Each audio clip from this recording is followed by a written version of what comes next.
ஹalleluya ஹalleluya கர்த்தருடைய பரிசுத்தத்துக்கு ஸ்தோத்திரம் மகிமை உண்டாதாக. இந்த பரிசுத்த நாளுக்காக கர்த்தரை நன்றி செலுத்துகிறேன். இந்த பரிசுத்த நாள் தேவனாமே நம்மளுடைய தேவசனத்தில் இருந்து கர்த்தரை துதிக்க போற்ற மகிமைப்படுத்த ஆராதிக்க கர்த்தர் நாம் கிருபையும் இறக்கம் வாழ்நாள் கர்த்தர் ஸ்தோத்திரம். கர்த்தர் வாழ்க்கையில் இறைவன் நன்மை செய்திருக்கிறார். அதுக்கெல்லாம் தேவனுக்கு நன்றி செலுத்த கடமைப்பட்டிருக்கிறோம். அந்த நாட்டிலும் தேவசனையாகவும் தேவன் தொழுது கொண்டு நன்றி செலுத்தி தேவன் ஆராதிக்க கர்த்தர் நாம் கிருபையும் இறக்கம் வாழ்நாள் ஸ்தோத்திரம். உங்களுக்கு சொல்லி கர்த்தர் அடையாளம் இந்த பாக்கியத்தை கொடுத்தவங்க கர்த்தர் நன்றி செலுத்துகிறேன். கர்த்தர் ஸ்தோத்திரம். ஆமென் ஹalleluya.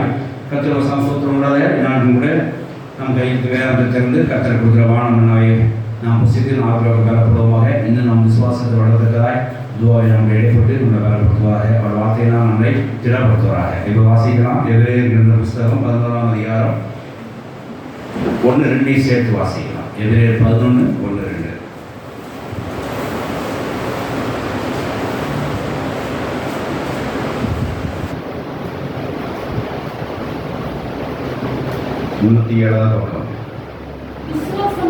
விசுவாசமானது நம்பப்படுகிற உறுதியும் காணப்படாத நிச்சயமா இருக்கிறது.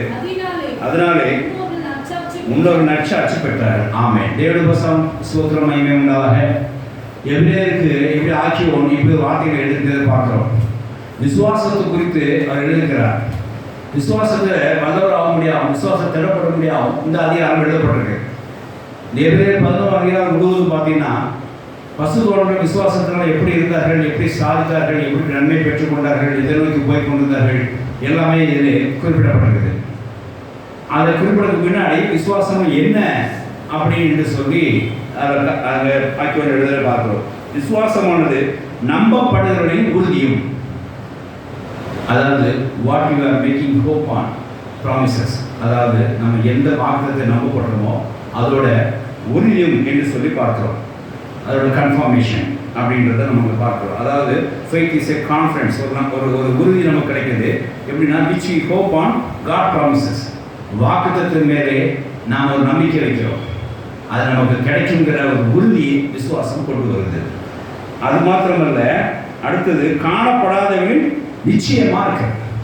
அந்த வாக்குத்தத்தம் காணப்படாத ஒரு காரியங்களாக இருந்தாலும் கூட, கண்ணு கெட்டாத தூரத்தில் இருந்தாலும் கூட அதோடைய கன்ஃபர்மேஷன் நமக்கு அது கிடைக்கும். ஒரு அசூரன்ஸ் நமக்கு கிடைக்குது. அதாவது எப்படின்னா assurance in reality which not visible. நம்ம காணக்கூடாத ஒரு காரியங்களே ஒரு அசூரன்ஸ் நமக்கு விசுவாசம் நமக்கு கொண்டு வருது, ஒரு கன்ஃபர்மேஷன். இன்னும் புரிய மாதிரி சொல்ல போனால், நம்ம ட்ரெயினுக்கு போகிறோம், ட்ரெயினில் ஃபார்ம் எழுதி கொடுக்குறோம், அதில் டிக்கெட் உங்களுக்கு கன்ஃபர்மேஷன் ஆன்லைனில் கிடைச்சிருது. இந்த டிக்கெட் கிடைச்சோடனே நீங்கள் பிரயாணம் முடிஞ்சுதா? முடியல. அப்போ இங்கேருந்து திருச்சி சென்னைக்கு நம்ம போகிறோம் அப்படின்னா, சென்னைக்கு போகிறோங்கிற ஒரு நம்பிக்கை நமக்கு உண்டு. அந்த உறுதி எப்படி போயிடுவோம்னு சொல்லிட்டு அந்த டேட்டானது அந்த உறுதியை காண்பிக்கிறது. 10ஆம் தேதி டிக்கெட் எடுத்துக்கோம்னா அதை நம்பப்படுகிற உறுதியும் என்று சொல்லி நம்ம பார்க்கிறோம். விசுவாசங்கிறது நம்பப்படுகிற உறுதியும் என்று சொல்லி பார்க்குறோம். அப்போ 10ஆம் தேதி எப்படி நம்ம சென்னைக்கு போயிடுவோம் அப்படின்றது நமக்கு ஒரு உறுதி உண்டாகிறது, ஒரு கன்ஃபர்மேஷன் உண்டாகிறது, ஒரு கான்ஃபிடென்ஸ் நமக்கு உண்டாகிறது. ஸோ நம்ம அங்கே ட்ரெயினில் தான் போகிறோம் அப்படின்றது நமக்கு ஒரு உறுதியாயிடுச்சு. ரைட்டு. அடுத்தது இங்கே சொல்லப்பட காணப்படாத நிச்சயமாக இருக்கிறது அப்படின்னா, நாம் எப்படியுமே அங்கே சென்னை இறங்கிடுவோம் அப்படிங்கிற ஒரு கன்ஃபர்மேஷன் நமக்கு உண்டு. ஏன்? கையில் என்ன இருக்குது? ஒரு டிக்கெட் இருக்குது, ட்ரெயினில் போகக்கூடிய ஒரு டிக்கெட். அப்போ இருந்து என்ன தெரியுது அப்படின்னா, 10ஆம் தேதி எப்படி நம்ம ட்ரெயினில் ஏறி சென்னையில் போய் இறங்கிடுவோம் அப்படின்றது நமக்கு ஒரு நம்பிக்கையும் ஒரு உறுதியும் ஒரு நிச்சயம் உண்டாகும். அந்த டிக்கெட் மாதிரி நம்ம விசுவாசம். ஹalleluya. நாம் தேவனிடத்திலே ஒரு காரியத்தை நோக்கி விசுவாசோடு கேட்கிறோம். அது நமக்கு வாக்குத்தத்தத்தின் மூலமாய் அதை பெற்றுக்கொள்ளுங்கிற உறுதி நமக்கு வர வேண்டும். அது விஷயம் காணப்படாத விஷயம்தான், ஆனாலும் அதோட நிச்சயம் நமக்கு வர வேண்டும். இன்னொரு உங்களுக்கு எக்ஸாம்பிள் சொல்கிறேன். அதாவது ஒரு தம்பதிகளுக்கு கல்யாணம் நடக்குது அப்படின்னா, மார்ச் 20ஆம் தேதி அப்படின்னா 1ஆம் தேதி அதுக்கு ஒரு நிச்சயதார்த்தம் நடத்துவார்கள். ஏன் நிச்சயதார்த்தம் அப்படின்னா, நடக்க போகிற காணப்படாத அந்த கல்யாணத்துக்கு நடக்கத்தக்கதாய் ஒரு நிச்சயத்தையும் ஒரு உறுதியை எப்போ பண்ணுவாங்க? 1ஆம் தேதி காலை, மார்ச் 1ஆம் தேதி நிச்சயதார்த்தம்னு சொல்லி அன்னைக்கு நிச்சயம் பண்ணுவாங்க. அந்த நிச்சயம் எதுக்கு அப்படின்னா, எப்படி 20ஆம் தேதி நிச்சயம் கல்யாணம் நடந்துங்கிற நம்பிக்கை. காணப்படாத 20ஆம் தேதி நடக்கிற கல்யாணத்துக்கு எப்போ நிச்சயம் பண்ணுறாங்க? 1ஆம் தேதியே நிச்சயம் பண்ணுறாங்க. அது ஒரு விசுவாசத்துக்கு ஒரு அறிகுறி. தேவனுடைய வசனம் சோத்திரம் உண்டாத அதே மாதிரி தான் நமக்கு கர்த்தர் தரப்போகிற ஒரு நல்ல ஆசீர்வாதத்துக்காக, கர்த்தர் தரப்போகிற ஒரு நல்ல விஷயத்துக்காக நான் நம்புகிறோம், வாக்குத்தத்தை நம்புகிறோம். அந்த நம்புகிற விஷயம் காணாமல் கூட இருக்கலாம், காணப்படாதவர்கள் கூட இருக்கலாம். ஆனாலும் அதோட நிச்சயம் உறுதி நமக்கு அந்த விசுவாசத்தை கொண்டு வரும், அந்த அசூரன்ஸை நமக்கு கொண்டு வரும். அதனால் நமக்கு தேவன் தரப்போகிற நல்ல காரியத்துக்கு அச்சாரத்துக்கும் அச்சாரமாய் உறுதியாக நிற்க முடியாது, அது நிச்சயமாக கான்ஃபிடன்ஸாக அசூரன்ஸாக பெற்றுக்கொள்ள முடியாத விசுவாசம் நம்மளுக்கு இருக்குது. அதுதான் விசுவாசம் என்று சொல்லி பார்க்கிறோம். ஹல்லேலூயா. அப்போ தேவன் நமக்கு தரக்கூடிய ஒரு ஆசீர்வாதத்தை, ஒரு ஒரு ஒரு நற்கிரிகளை, ஒரு நற்பலன்களை, அதை நம்பருக்கு ஏதோ அவரோட உறுதியையும், அதை காணப்படா பொருளாக இருந்தாலும் அதோட நிச்சயத்தை தருகிறது தான் விசுவாசம். புரியுதா? Faith is the confidence and assurance in reality which not visible. நம்ம எதை பார்க்கலையோ அதை கர்த்தர் நமக்கு தருவாருங்கிற ஒரு உறுதியும் ஒரு நிச்சயத்தையும் விசுவாசம் நமக்கு கொண்டு வருது. ஹல்லேலூயா. அதனால தேவன் நமக்கு தருவாருங்கிறதுக்கு என்ன நம்பிக்கை இருக்கு, என்ன ஆதாரம் இருக்கு அப்படிலாம் கேட்கக்கூடாது. விசுவாசம் ஒன்று தான். ஹல்லேலூயா. விசுவாசம் ஒன்று தான் தேவனிடத்தில் நம்முடைய என்ன செய்யும், காரியத்தை பெற்றுக்கிறார். இப்படி இருந்து 2ஆம் வசனம் வாசிக்கிறோம். இப்படி விசுவாசத்திலிருந்து நிறைய பேர் நற்சாட்சி பெற்றிருக்கிறார்கள், நல்ல பலனை அடைந்திருக்கிறார்கள். அதில் பட்டியல் தான் பிற்பாடு பார்க்கிறோம். அதாவது 3ஆம் வசனத்துக்கு பார்க்கிறோம், 2ஆம் வசனத்தை வாசிங்க. அதனாலே முன்னோர்கள் நற்சாட்சி பெற்றார்கள். இந்த விசுவாசம் மூலமாய் காணப்படாத ஒரு காரியத்தை நமக்கு வரும், நமக்கு கிடைக்கும், கர்த்தர் தருவார் என்ற நம்பிக்கை வைத்து அதனை உறுதி கொண்டு அதனுடைய நிச்சயத்தினால இருக்கிறார்கள். பார்த்தீங்களா? இதுதான் அந்த விசுவாசத்தோடு காணப்பட்டார்கள் முன்னோர்கள். அவங்க என்ன செய்தார்கள்? நற்சாட்சி பெற்றார்கள். ஹல்லேலூயா. அது யாரெல்லாம் அப்படி பெற்றார்கள் ஒரு பட்டியல் பின்னாடி அந்த 11 முழுவதும் போடப்பட்டிருக்கிறதை நாம் பார்க்கிறோம். தேவனுடைய வசனம் சோத்திரம் உண்டாக. ஆகையினாலே நாம் விசுவாசத்தினால் தேவனிடத்திலே பல நற்கிரிகள் பெற்றுக்கொள்ளலாம், நாம் நற்சாட்சியை வாழலாம். அவர் நமக்கு தருவார்கிற நம்பிக்கையோடு உறுதியோடு நாம் நிற்பதற்கு விசுவாசம் நமக்கு உதவுறது. அதுதான் விசுவாசம் கூட. தேவனுடைய வசனம் சோத்திரம் உண்டாக. நம்மில் உள்ள விசுவாசம் தேவனிடத்திலிருந்து வாக்குத்தத்தை நிறைவேற செய்வோம். நம்மில் இருக்க விசுவாசம் தேவனுடைய வாக்குத்தத்தை நம்ம கையில் வாக்குத்தத்தை நிறைவேற பெற்றுக்கொள்ள முடியாகும். விசுவாசமாய் விசேஷமாய் நம்மளுடைய விசுவாசம் காணப்படாத அந்த நற்கிரிகளை நாம் பெற்றுக்கொள்வோங்கிற ஒரு நிச்சயத்துடைய நம்ம விசுவாசம் மத்தியிலே காணப்படுகிறது. தேவனுடைய வசனம் சோத்திரம் உண்டாக. ஆகையினாலே விசுவாசம் தேவனிடத்திலிருந்து நமக்கு ஒரு ஆசீர்வாதத்தை பெற்றுக்கொண்டு வருகிறது, அதனுடைய நிச்சயத்தையும் உறுதியும் நமக்கு கொண்டு வருகிறது. ஹல்லேலூயா. தேவனுடைய வசனம் சோத்திரம் உண்டாக. ஆகையினால இப்படி இந்த அனுபவம், இந்த விசுவாசத்தில் நம்ம இருந்து காணப்படாத ஒரு தேவனிடத்திலிருந்து பெற்றுக்கொள்கிற ஒரு ஆசீர்வாதத்தை குறித்து நாம் என்ன நினைக்கிறோம்? காணப்பட வாக்குறது நிறைவேறக்கூடிய பொருளை காணப்படாமல் இருக்கிறது, அதை பெற்றுக்கொள்ள நிச்சயத்தை விசுவாசம் என்று சொல்லுகிறோம். அதனால என்ன உண்டாகுது பாருங்க, ஒரு தெய்வீக அனுபவம் உண்டாகுது. ஹல்லேலூயா. ஒரு தெய்வீக அனுபவம் உண்டாகுது. இப்போ இந்த வசனத்தில் 11 என்ன வாசிக்கிறோம் அப்படின்னா, ஒரு தெய்வீக அனுபவத்தை பார்க்கிறோம். காணப்படாத ஒரு பொருளை கர்த்தர் நமக்கு தருவார்கிற நம்பிக்கையும் அதை பெற்றுக்கொள்வோங்கிற உறுதியும் நம்ம அளிக்கிறது தான் ஒரு தெய்வீக அனுபவமாகும். அதனாலே இங்கே விசுவாசம், அதாவது விசுவாச வாழ்க்கை ஒரு தெய்வீக அனுபவமாகும். விசுவாச வாழ்க்கை ஒரு தெய்வீக அனுபவத்தை கொண்டு வரும். விசுவாச வாழ்க்கை தெய்வ அனுபவத்தை நமக்கு கற்றுத்தரும். விசுவாச வாழ்க்கை தெய்வ அனுபவத்தின் பயிற்சியாகும். Faith is the practice of divine experience. இதெல்லாம் இந்த விசுவாச அனுபவத்தை பெற்றுக்கொள்கிறோம். ஒரு காணப்படாத ஒரு பொருளை நாம் பெற்றுக்கொள்ள நிச்சயத்தை விசுவாசம் என்கிறோம். அந்த விசுவாசத்தை நம்ம பயிற்சி பண்ண வேண்டும். அந்த பயிற்சி தான் என்னது? அந்த பயிற்சி தான் என்னது? ஒரு தெய்வீக அனுபவம், ஒரு டிவைன் எக்ஸ்பீரியன்ஸ். இன்னும் சொல்ல போனால் நம்ம புரியமாக சொன்ன அருமையாக சொல்லலாம். எப்படின்னா, தெய்வீக அனுபவம் என்பது என்ன அப்படின்னா, சிருஷ்டிகர் தாம் சிருஷ்டித்த பொருளுக்கு, தாம் உண்டாக்கின சிருஷ்டிக்கு வெளிப்படுத்துகிற காரியம் தான் தெய்வீக காரியம். தெய்வீக காரியம் என்ன அர்த்தம்? சிருஷ்டிகர் தான் உண்டாக்கின சிருஷ்டிக்கு அந்த நற்பொருள்களை, அந்த ஆசீர்வாதங்களை வெளிப்படுத்துற காரியம் தான் இது தெய்வீக அனுபவம். அதாவது சிருஷ்டிக்கு எல்லாமே மறைக்கப்பட்டிருக்கு. சிருஷ்டிக்கு இப்படி செய்வேன்னு சொல்லி வெளிப்படுத்துறாங்க. இப்போ இந்த சிருஷ்டி என்ன பண்ணுது? அதை நம்புது, அதை ஏற்றுக்கொள்ளுது, அந்த நிச்சயத்தில் இருக்குது.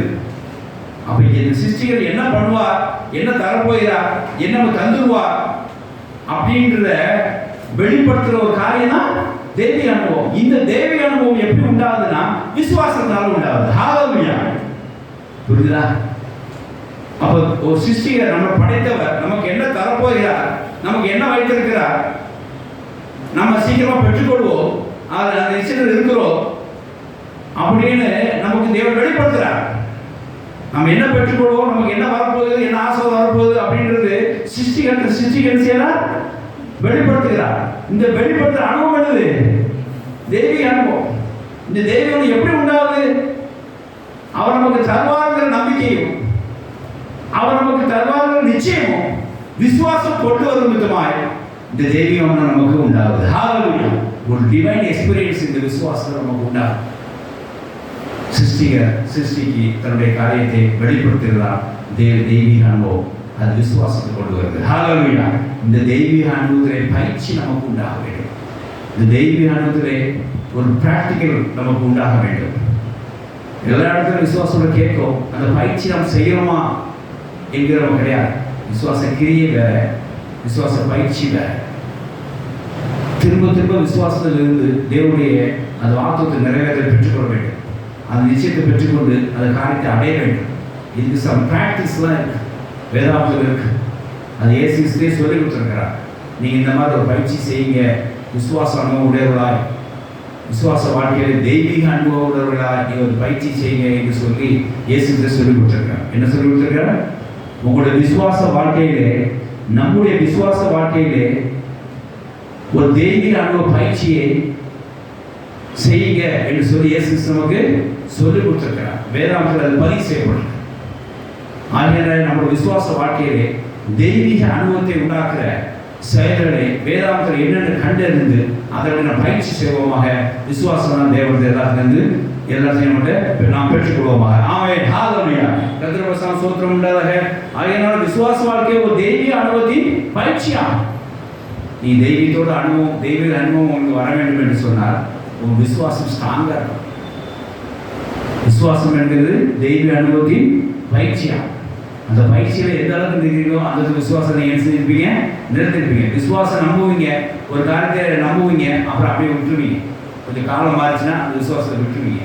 அப்போ அதை என்ன அர்த்தம்னா பயிற்சி இல்லாத விசுவாசமாக இருக்கும்.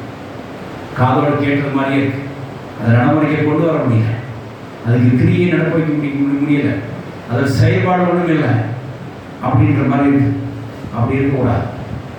விசுவாசம் தேவனுக்கு இருக்கு அப்படின்னா, அதை பெற்றுக்கொள்ள ஒரு நம்பிக்கை உங்களுக்கு இருக்கு அப்படின்னா, அது வாக்குறுதி நிறைவேறப்படக்கூடிய ஒரு நிச்சயம் உங்களுக்கு இருக்குன்னா, அதை ப்ராக்டிக்கல் பண்ணி பார்க்கணும், அதை ப்ராக்டிஸ் பண்ணி பார்க்கணும்.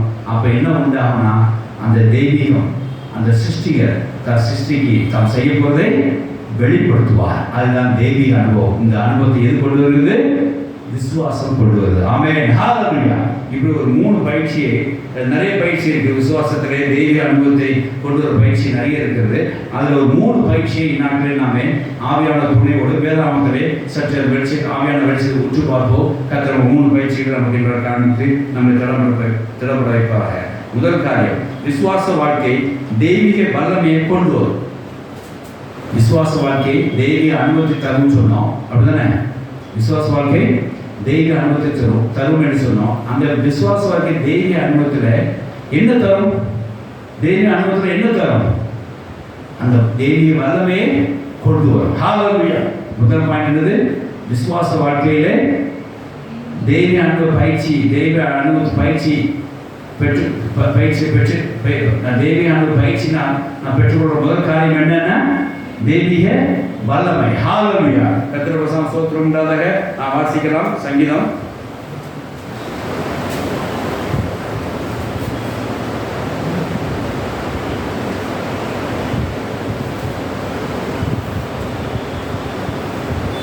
33ஆம் அதிகாரம் 9வது வசனம் வாசிக்கலாம். சங்கீதம் 33:9 வாசிக்கலாம். இல்லை அது இந்த ஒரு விஷயம் சங்கீதம்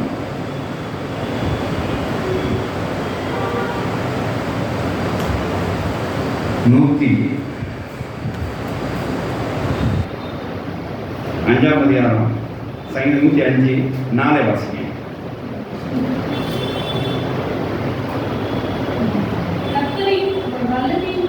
கர்த்தரையும் அவர் வல்லமையும் நாடுங்கள், அவர் சமூகத்தை நித்தமும் தேடுங்கள். ஹalleluya. கர்த்தருக்கு ஸ்தோத்திரம் உண்டாக. இந்த பக்தன் என்ன சொல்லிருக்கான் அப்படின்னா, நீ தேவ சமூகத்துக்கு போனால், அவரை கர்த்தரை நாடி நீங்க போனீங்கன்னா அங்க உங்களுக்கு என்ன கிடைக்கும்? வல்லமை கிடைக்கும். ஹalleluya. புரியுதா? கர்த்தர் வல்லமையை நாடுங்கள், கர்த்தர் வல்லமையும் கர்த்தரையும் அவருடைய வல்லமையும் நாடுங்கள், அவர் சமூகத்திலே நித்தமும் தேடுங்கள். அவர் கர்த்தரையும் அவர் வல்லமையும் நாடுகள்னா, கர்த்தரையும் அவர் வல்லமையும் நாம் தேடி போக வேண்டும். எங்க போக வேண்டும்? தேவ சமூகத்திலே போக வேண்டும். கர்த்தருக்கு ஸ்தோத்திரம் உண்டாதாக. கர்த்தருடைய பவர் உங்களுக்கு வேணும் அப்படின்னா, கர்த்தருடைய வல்லமை உங்களுக்கு வேணும் அப்படின்னா, அவருடைய சமூகத்துக்கு நீங்க வர வேண்டும். நான் தேவாலயத்துக்கு போனால் நான் அவருடைய வல்லமை பெற்றுக்கொள்வேன் அப்படின்றது விசுவாசம். இந்த விசுவாச பயிற்சி நீங்கள் கொண்டு வரணும். இந்த விசுவாச பயிற்சியை கொண்டு வந்தீங்கன்னா உங்களுக்கு என்ன உண்டாகும்? ஒரு தெய்வீக அனுபவம் உண்டாகும். நீங்கள் நம்பணும். தேவ சமூகத்தில் போனால் நமக்கு என்ன உண்டாகும்? என்ன உண்டாகும்? சத்தமாக சொல்லுங்க. பலம் உண்டாகும். இது என்ன செய்யுது? நம்ம நம்புகிறோம், அது நிச்சயம் பண்ணுறோம். அதை எப்படி கொண்டு வரோம்? ப்ராக்டிக்கல்ல அதை செஞ்சு காட்டணும். அப்போ என்ன செய்யணும்? அதை விசுவாசோடு தேவனுடைய சமூகத்தில் போக வேண்டும். போய் அங்கே நீங்க பார்த்தீங்கன்னா அவரையும் கர்த்தரையும் அவர் வல்லமை நீங்க என்ன செய்யலாம்? பார்க்கலாம். ஹalleluya. தேவனுடைய ஸ்தோத்திரம் உண்டாதாக. இப்படி ஒரு ஸ்திரீ இந்த வார்த்தைகளை நடைமுறை கொண்டு வந்தார். அதாவது எப்போ அப்படின்னு பாருங்களேன், தம்முடைய நெருக்கத்திலையும் தம்முடைய வருத்தத்திலையும் தம்முடைய போராட்ட நேரங்களிலும் தம்முடைய கஷ்ட நஷ்ட நேரங்களிலும் பிரச்சனை நேரங்களிலும் நாம் இந்த வசனத்தை விசுவாசோட பயிற்சி செய்து பயிற்சிக்கு ஆக்கி தெய்வ அனுபவத்தை காண வேண்டும் என்று சொன்னால், அதாவது இப்போ வாஸ்தவத்தில் கர்த்தரையும் அவர் வல்லமையும் நாடுகள், அவர் சமூகத்திலே நித்தமும் தேடுங்கள் என்ற வார்த்தையினுடைய அந்த வார்த்தை மேல் நீங்க விசுவாசம் வைக்கிறதானால், அந்த விசுவாச பயிற்சி நீங்க செய்யறானால், ஒரு தெய்வ அனுபவம் உங்களுக்கு அந்த வார்த்தையின் மூலமா வர வேண்டும் என்று சொன்னால் நீங்க என்ன செய்யணும்? விசுவாசத்தோட அந்த பயிற்சியை நீங்க செய்து தேவ சமூகத்துக்கு போனா அங்க என்ன தென்படும்? வல்லமை தென்படும். இது எப்போனா நல்லா இருக்கும் மாத்திரமல்ல, உங்க நெருக்கல் நேரங்களையும் உங்க கஷ்ட நேரங்களையும் உங்க போராட்ட நேரங்களையும் உங்க பிரச்சனை நேரங்களையும் நீங்க வருத்தமா இருக்கிற நேரங்களிலும் நான் கர்த்தருடைய வல்லமை நாடுவேன், கர்த்தருடைய வல்லமை நாடுவேன், அவர் சமூகத்தை தேடுவேன் என்று சொல்லி விசுவாசத்தோடு நீ தேவ சமூகத்துக்கு வரும்போது அந்த கஷ்டத்திலையும் நஷ்டத்திலையும் அந்த போராட்டத்திலையும் அந்த வருத்தத்திலையும் நீ கர்த்தரையும் வல்லமையை காண்பீர்கள். ஹalleluya. இந்த ஒரு தெய்வீக அனுபவம் நீ நடைமுறை பயிற்சி கொண்டு வர வேண்டும். இப்பெல்லாம் கஷ்டம் இருக்கோ, இப்பெல்லாம் உங்க கஷ்டமா இருக்குதோ, துன்பமா இருக்கோ, வருத்தமோ, ஒரு நிமிஷம் நான் தேவ சமூகத்தை அதை பார்த்துருக்கிறேன் அப்படின்னு பயிற்சிக்குள்ள இறங்க வேண்டும். அந்த பயிற்சிக்குள்ள இறங்கினீங்க அப்படின்னா அந்த விசுவாசம் அந்த பயிற்சிக்குள்ள இறங்க வைக்கும். அந்த இறங்கினோடனே ஒரு தெய்வீக அனுபவத்தை கொண்டு வருது. என்ன கொண்டு வருது?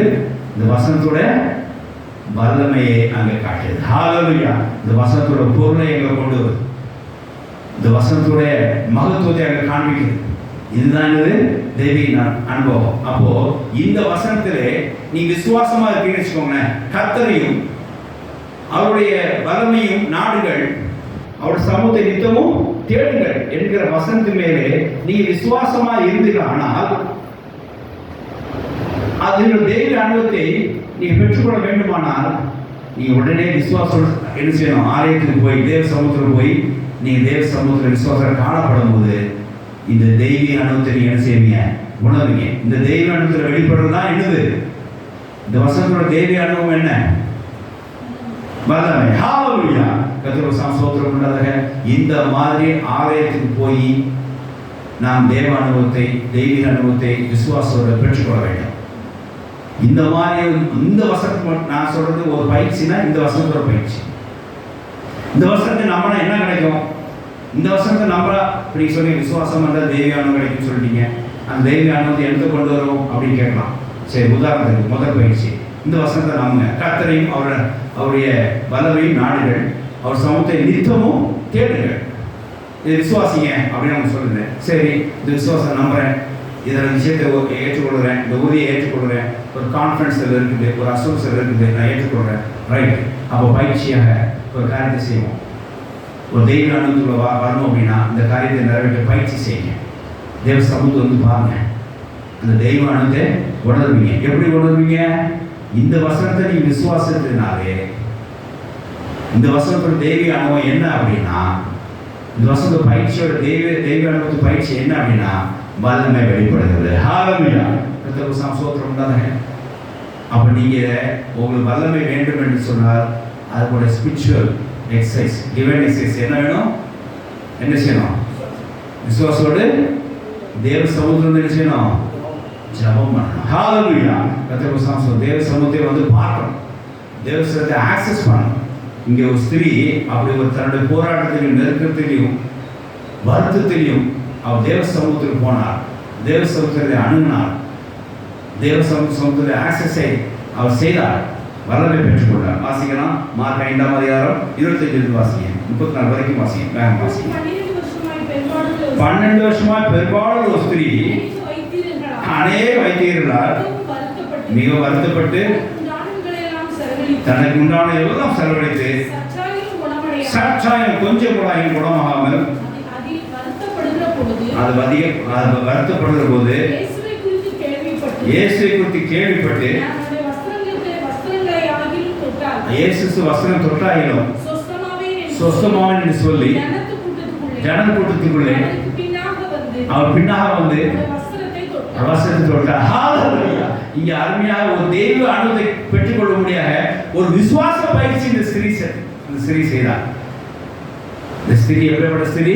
சந்தோஷமா இருக்கு நேரமா, நம்ம ஜாலியாக வருவியா, என்ன போய் ஆண்டவரை பார்த்துட்டு வருவோம் அப்படின்னு இருந்தாடா, மிகவும் வருத்தத்தோடு இருந்தான். பல லட்சம் பல பணம் செலவழித்து ஒன்றும் பிரயோஜனம் இல்லாமல் சற்றாயும் குணமாகாம என்ன செஞ்சா? வருத்தத்தோடு காணப்பட்டா.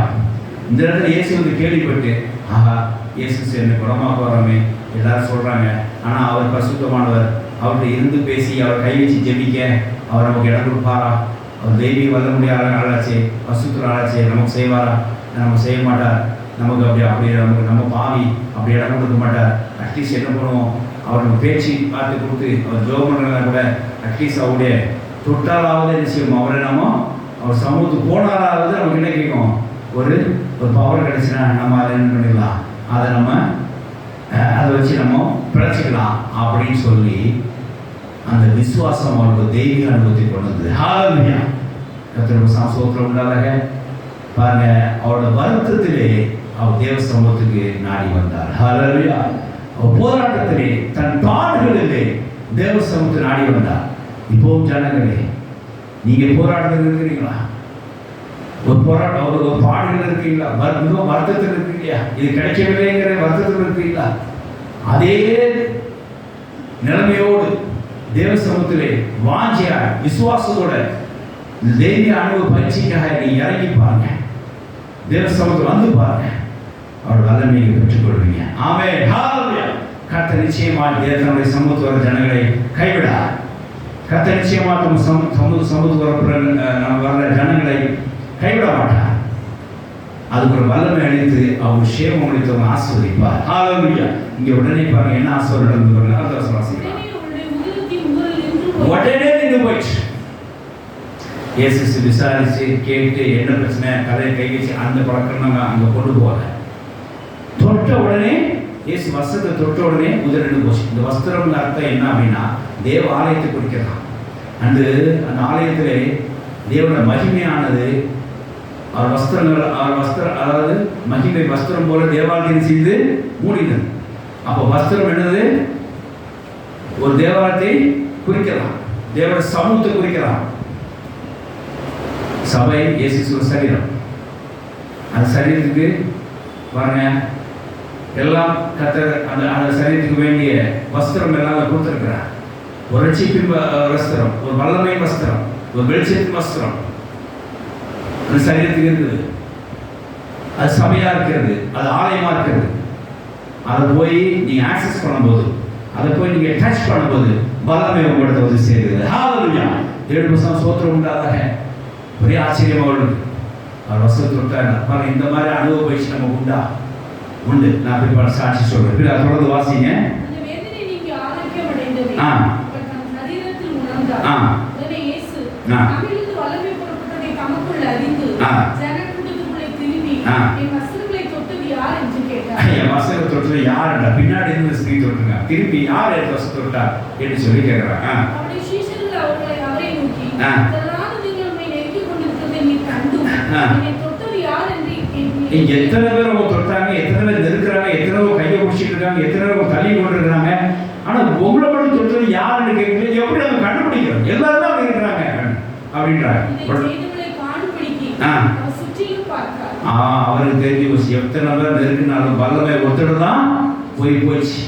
அதை வச்சு சொல்றாரு, என்ன தொட்டது யார் என்று சொல்லி சொல்றாரு. நெருக்கிறது வேற, தொடர்றது வேற. பல பேர் ஆலயத்துக்கு வருவாங்க தேவட பாராட்டுக்கு, தேவட சமூகத்துக்கு. ஆனாலும் அவங்க ஒரு நம்பிக்கையற்றவர்களாக தான் வராங்க. அதனால தேவசம் வந்து தொட்டதுன்னு சொல்லி அவங்களுக்கு தேவ நற்சாட்சி சொல்லவில்லை. ஆனா இந்த ஸ்திரியை குறித்து இயேசு நற்சாட்சி சொன்னார். ஏன் நற்சாட்சி சொன்னார்? ஏன்னா என்னை தொட்டால் என்று சொல்லி சொன்னார். ஏன் வல்லமை அவளுக்கு தான் போச்சு என்று சொல்லி இயேசு சொல்றார். அதை வச்சு என்னை தொட்டால் அவள் தான் விசுவாசம் வந்தாள் என்று சொல்லி இயேசு சொல்றார். வாசிக்கலாம்.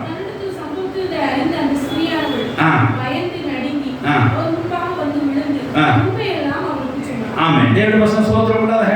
பல பேர் இயேசுவை நெருக்கிக் கொண்டிருக்கும் போது, பல பேருக்கு தள்ளி கொண்டிருக்கும் போது, பல பேர் அவரை இணைந்திருக்கும் போது ஒரு ஸ்திரீயோட தொட்டாளங்களை இயேசு எப்படி கண்டுபிடித்தார்? வல்லமை அவளுக்கு மட்டும்தான் சென்றது. ஹalleluya. அந்த தெய்வீக அனுபவம் யாருக்கு மட்டும் இருந்தது? அந்த ஸ்திரீக்கு தான். போன சீடர் கூட தெரியல. இயேசு தொட்டு ஒரு வல்லமையாகி ஒரு சோமாட்டாங்கிறது யாரும் தெரியல, சீடரும் தெரியல. ஏன்னா சுற்றி உள்ளவங்க அந்த அளவுக்கு விசுவாசத்தில் இருந்திருக்காங்க. கொஞ்சம் நிதானமாக தான் இருந்திருக்காங்க. ஆனால் இந்த விசுவாச பயிற்சி செய்ய நினைத்தவள் தொட்டாலும் நான் குணமாவேன் என்று சொல்லி ஒரு தெய்வீக அனுபவத்துக்கான ஒரு விசுவாச பயிற்சி அந்த ஸ்திரியை மேற்கொண்ட விதமாய் அந்த தெய்வ அனுபவத்தின் ரிசல்ட்டாக தெய்வீக வல்லமை அவளை தொட்டது. அவள் உதிரம் நின்று போயிட்டு உடனே அவர் குணமானார். ஹalleluya. சோதரம் அவ்வளவு இயேசுவை நெருக்கிக் கொண்டிருக்கும் போது, அவ்வளவு இயேசுவை அணைத்துக் கொண்டு தள்ளி கொண்டு இருக்கும் போது, கூட்டத்திற்கு நடுவில் அவர் இருக்கும் போது ஒருத்தர் தொட்டதும் என்று சொல்லி இயேசு ஏன் சொன்னார் என்று சொன்னார், அவளுக்கு தான் வல்லமை போய் சேர்ந்தது. ஏன் எல்லாத்துக்கும் வல்லமை போகவில்லை? ஏன் நெருக்கிக் கொண்டு எல்லாத்துக்கும் வல்லமை போயிருக்கணும்ல? அவர் ஃபுல் பவர்ல நிற்கும் போது அவர் நெருக்கிக்கிற எல்லாருக்கும் நினைச்சணும் வல்லமை போயிருக்கணும். ஏன் எல்லாத்துக்கும் வல்லமை போகல? அது ஒரு ஸ்திரீ மட்டும் தான் போயிருக்கு. அப்படின்னா அந்த ஒரு ஸ்திரீ தான் அந்த தெய்வீக அனுபவத்துக்கான விசுவாசத்தோட காணப்பட்டார். ஹalleluya. ஒரு தெய்வீக அனுபவம் வேணும்னு சொல்லி உங்க விசுவாசத்தை நீங்க பயிற்சி கொண்டால், உங்க விசுவாசத்தை நீங்க பயன்படுத்தினா நிச்சயமா தெய்வீக வல்லமையை கொண்டு வரும். ஆமென். ஹalleluya. ஒரு தெய்வீக அனுபவத்தை வேணும் என்று சொன்னா விசுவாசத்தை கையாளுங்க. தெய்வத்தோட அனுபவம் நமக்கு வேணும், அப்படி தெய்வத்தோட இணைந்திருக்கிற அனுபவம் நமக்கு வேணும், விசுவாசத்தை கையாளுங்க. நீங்க அந்த ஸ்திரீ தன்னுடைய வருத்தத்திலையும் தன்னுடைய பாடுகளிலும் தெய்வீக அனுபவம் வேண்டும் சொல்லி பிரயாசப்பட்டார். விசுவாசத்தை கொண்டு அந்த பயிற்சியை கொண்டு வந்தார். இயேசு அணுக வேண்டும், அவர் சமுதிரம் போக வேண்டும், அவர் வசத்தை தொட வேண்டும் என்று தொட்டார். வல்லமை இயேசுக்கு புறப்படுது. அந்த ஸ்திரியை வந்தடைந்தது. அவருடைய வருத்தங்கள் வேதனைகள் நீங்கி போயிட்டு. ஆமென். ஹalleluya. அப்ப இயேசு நம்ம அடிக்கடி கேட்கிற கேள்விகள் தான். எல்லாரும் இருக்கும்போது ஏன் இயேசு பவர் எல்லாத்தையும் போகல? ஏன் ஒரு ஸ்திரீ கூட வல்லமை போச்சு அப்படின்னா அந்த ஒரு ஸ்திரீ தான் தெய்வீக அனுபவம் வேண்டும் என்று சொல்லி விசுவாசத்தோட அவளை தொட்டால் நெருங்கினாள். பின்புறம் அதுவும் கூட போக மனசு இல்லை. பின்புறம் போய் தொட்டாள். கரெக்டாக சொல்றதுதான் வல்லமையோட புறப்பட்டு போயிடுச்சு. அதை வச்சு நான் கண்டுபிடிச்சேன் என்னை தொட்டது யாருன்னு சொல்லி. என்னை தொட்டது ஒரு ஸ்திரீன்னு சொல்லி கண்டுபிடிச்சு, என்னை தொட்டது ஒருவர்னு சொல்லி கண்டுபிடிச்சேன்னு சொல்லி இயேசு சொல்றா சீடர்கிட்ட. அப்போ அவ்வளவே நெருக்கி விடும்போது அந்த வல்லமை அங்கே போக ஒருத்திட்டு மட்டும் போச்சு அப்படின்னா, ஒரு ஸ்திரீ மட்டும் போச்சு அப்படின்னா அந்த ஸ்திரீக்கு தான் என்ன உண்டாயிருக்குது? விசுவாசத்துடைய தெய்வீக அனுபவத்துக்காக வந்திருக்காங்கிறது நம்ம அறிந்து கொண்டிருக்கிறோம். தேவசம் சோத்திரம்ன்றத பல பேர் ஆராய்ந்து வரலாம். ஆனால் விசுவாசம் உள்ள ஒரு ஆளுக்கு தான் தெய்வ அனுபவங்க உண்டா. தெய்வ அனுபவம் பெற்றுக்கொண்டு ஆளுக்கு யாரும் வரவே இல்லையே. நம்மளுடைய தேவையை சந்திக்கிறதா நீங்கள் ஆளுக்கு பெற்றுக்கொண்டிருக்கிறாங்க. நம்மளோட பிரச்சனைகள் நீங்கணும் அப்படின்னா நீ விசுவாசோடு ஒரு தெய்வீக அனுபவம் வேண்டும், அந்த பயிற்சி வேண்டும் சொல்லி தேவ சமூகத்துக்கு வந்து அவர் ஆலயத்தை நீங்கள் அணுக வேண்டும். அந்த ஸ்திரீயை வசதி கொடுத்தது போல அந்த சபைக்குள்ள நீங்க தெய்வீக அனுபவம் வேண்டும் என்று சொல்லி விசுவாசோடு வர வேண்டும். அப்போதான் தெய்வீக வரவே உங்களை வந்து அடையும். ஹalleluya. எத்தனை பேர் ஆலயத்துக்கு வரலாம், அவளுக்கு மத்தியில உங்களுக்கு தெய்வீக வரவேண்டும் மதமை வந்து அடையணும்னா நீங்க அந்த தெய்வீக அனுபவத்துக்காக விசுவாசோட தேவ சமூகத்தில் வந்து நின்றால் அவரோட வல்லமை நாடு பெற்றுக் கொள்வீர்கள். நித்தமோ சமூகத்தை தேடுங்கள். ஹalleluya. இந்த பயிற்சியை செஞ்சா இந்த ஸ்திரீ செய்து பார்த்து தன்னோட பெற்றிருந்த அவர் நீங்கள் ஆகணும். அதை வசனம் வாசிங்க. அவரை பார்த்து பாருங்க, இந்த இடத்துல ஒரு பரிசுத்தம் நெச்சதுன்னு சொன்னாரா, உன் நீதியும் நெச்சதுன்னு சொன்னாரா? என்ன சொன்னாரு? நீ மேற்கொண்டாயே அந்த விசுவாச பயிற்சி தெய்வ அனுபவம் சொல்லி வாஞ்சியா விசுவாசம் வந்தாயே அந்த விசுவாசம் உனக்கு ரட்சித்தது. நீ சமாதானத்தோட போ, உன் வேதனை நீங்கி சுகமாயிருந்தார். ஆமென். ஹalleluya. உங்க வேதனை நீங்க சுகமா இருக்க வேண்டும் என்று சொன்னார், சமாதானத்தோடு இருக்க வேண்டும் சொன்னார். விசுவாசத்திலே ஒரு தெய்வீக அனுபவம் பெற்றுக்கொண்டு சொல்லி வாஞ்சியோட தேவ சமூகத்துக்கு வாங்க. வேதனை உங்களுக்கு நீக்கிப்போம், சமாதானம் உண்டா, சுகமாக இருப்பீர்கள். ஆமென். ஹalleluya. இதை நடைமுறை வாழ்க்கைக்கு கொண்டு வாங்க. இந்த தெய்வ அனுபவத்தின் பயிற்சியை டெய்லி ஒவ்வொரு காரியத்தையும் கொண்டு வாங்க. நம்ம ஒரு உதாரணமாக சொல்கிறோம், எல்லா இடத்துலையும் அப்படிதான். உங்களோட ஒவ்வொரு விசுவாசமும் உங்களுடைய ஒவ்வொரு விசுவாசம் ஒரு தெய்வீக அனுபவத்தை உங்களுக்கு தந்துவிடும். ஹalleluya. புரிஞ்சுக்கோங்க. உங்களோட ஒவ்வொரு காரியத்திலையும் உங்களோட ஒவ்வொரு விசுவாசமான என்ன செய்யும்? ஒரு தெய்வ அனுபவத்தை செய்வது கொண்டு வரும். நிச்சயமா கொண்டு வரும். மறுபடியும் சொல்றேன், நீங்க உங்க விசுவாசத்துல ஒவ்வொரு காரியத்துக்காக நீங்க வைக்கிற விசுவாசத்துல தெய்வ அனுபவத்தை செய்து இந்த விசுவாசம் கொண்டு வரும். இங்கே பாடு நீங்கும்படியாக அந்த காரியத்திலே இயேசு மேலே அந்த ஸ்திரீ விசுவாசம் வைத்தார். தெய்வீக வல்லமை, அந்த தெய்வீக அனுபவமானது அந்த விசுவாசமான தெய்வ அனுபவத்தை கொண்டு வந்து சொன்ன பிரகாரமாய் தெய்வீக ஒரு வல்லமையை கொண்டு வந்தது. அவர் பாடு அவளுக்கு நீங்கி போயிடுச்சு, வேதனை நீங்கி போயிட்டு சுகமானாள். சமாதானம் பெற்றுக்கொண்டார், ரட்சிப்பு பெற்றுக்கொண்டார். ஆமென். ஹalleluya. இதே போல வாழ்க்கையிலே போனாலும் சொல்லி நல்லா சாட்சி சொன்னேன். அடினுக்கு ஒரு பல் உடஞ்சி ஷார்ப்பாகி அந்த நாக்கெல்லாம் கீறி புண்ணாய் போகுது 3 நாளாக. ரொம்ப மனவேதனையும் நாக்கு வேதனையோடு காணப்பட்டேன். சனிக்கிழமை மதியம் போல் 12 மணிக்கு ஜெபிக்கும் போது ஆண்டவரே நாளைக்கு ஆயத்தமாகணும் என்று சொல்லி நான் ஜெபம் பண்ணினேன். எனக்கு ஒரு நம்பிக்கை கிடையாது, நாளைக்கு ஆராதனை போகுங்கிற நம்பிக்கை எனக்கு கிடையாது. ஆராதனை போகிற நம்பிக்கை இருக்கு, ஆனால் அங்கே போய் என்னால் பேச முடியுங்கிற நம்பிக்கை எனக்கு இல்லை. அங்கே போய் ஆராதனை நடத்த முடியுங்கிற நம்பிக்கை எனக்கு இல்லை. இயேசு சொன்னார், பசுத்தவை உணர்த்தினார், நீ இந்த நம்பிக்கையோடு போ, நாளை யாரை நடத்துவேங்கிற நம்பிக்கையோடு போ. அந்த விசுவாச உறுதி உனக்கு இருக்கா அப்படின்னு கேட்டார். இப்போ இல்லை ஆண்டவரே, ஆனால் நீங்கள் சொல்லினா எனக்கு உறுதி உண்டா அப்படின்னு சொல்லி பலவீனமாக கேட்டேன். எனக்கு ஆண்டவர் உணர்த்துற காரியம் என்னன்னா, நீ சாயங்காலம் எப்பொழுதும் வரை சுற்றி பரவாயில்லைக்கு சென்று நீ ஜெபம் பண்ணு, ஆலயத்து வசதத்தோடு உனக்கு வல்லமை தருவேன், உன் வேதனை நீக்கப்படும் என்று சொன்னான். ஹalleluya. எனக்கு முகவாசி நம்பிக்கை இருக்குது, காவாசி நம்பிக்கை இல்லை. அன்றாடம் சபைக்கு தானே போயிட்டு இருக்கிறோம். அப்போ இனி ஸ்பெஷலாக ஆண்டையாக சொல்கிறேன் அப்படின்னா எனக்கு நம்பிக்கை வரும்படியாக விஷயம் இருக்கிறேன். சரி, அப்போ நீ சாயங்காலம் சுற்றி பாருங்க, நீ ஜெபம் பண்ணாதான் அந்த வல்லமை கிடைக்கும் நான் சொல்லியிருக்கிறேன்னு சொல்லிட்டு ரொம்ப மிகுந்த வேதனையோடு நான் இங்கே வந்தேன். இங்கே வந்த இடத்துல என்னால் வாய் திறந்து ஜெபம் பண்ண முடியல. ஜெபம் பண்ணால் பல்லு அந்த நாக்கானது வீக்கம் அடைந்து பல்லு ஷார்ப்பான குத்தி கொண்டு வந்து எல்லாம் பேச முடியும். அமைதியாக தான் நான் மனசுக்குள்ளேயே ஜெபம் பண்ணிட்டு இருந்தேன். சுற்றி பாருங்க வந்து ஜெபத்தை. இப்போ அது டாக்டர்கிட்ட பேசுன்னு சொல்லி கத்துறேன். நான் டாக்டர்கிட்ட பேசினேன். அவர் எங்கே இருக்கீங்க? நான் பக்கத்தில் இருக்கிறேன், உடனே கிளம்பி வாங்கன்னு சொன்னார். நான் ப்ரேயர் முடிச்சு நான் உடனே ஆஸ்பத்திரிக்காக சொன்னேன். ஒரே நிமிஷத்துலேயே அங்கே 2 நிமிஷம் மேலே அந்த ஹாஸ்பிட்டலில் உள்ள ஒரு 5 நிமிஷம் மேலே நாங்கள் தங்கலை. அந்த ஷார்ப்போட பல்ல சின்ன மிஷின் வச்சு உடச்சி விட்டு அந்த ஷார்ப்பை மடிக்க விட்டார். ஹalleluya. அது மடிக்க விட்ட அடுத்த நிமிஷமே எனக்கு அந்த வேதனை நீங்கிட்டு. ஹalleluya. கர்த்தர் சமூகத்துக்கு வந்தேன். அவரை தேடினேன், அவர் வல்லமையை தேடினேன், பெற்றுக்கொண்டேன். ஹalleluya. வேதனை நீங்க அந்த வல்லமையை பெற்றுக்கொண்டேன். சமாதத்தோடு காணப்பட்டேன். பாடல் நீங்க அந்த அந்த அந்த பிரச்சனையிலிருந்து நான் விடுவிக்கப்பட்டேன். மறுநாள் ஆராதனை கர்த்தர் திருவிழா நடத்த முடியாது, பலப்பட முடியாது, கர்த்தர் அனுப்பி செய்தார். ஹalleluya.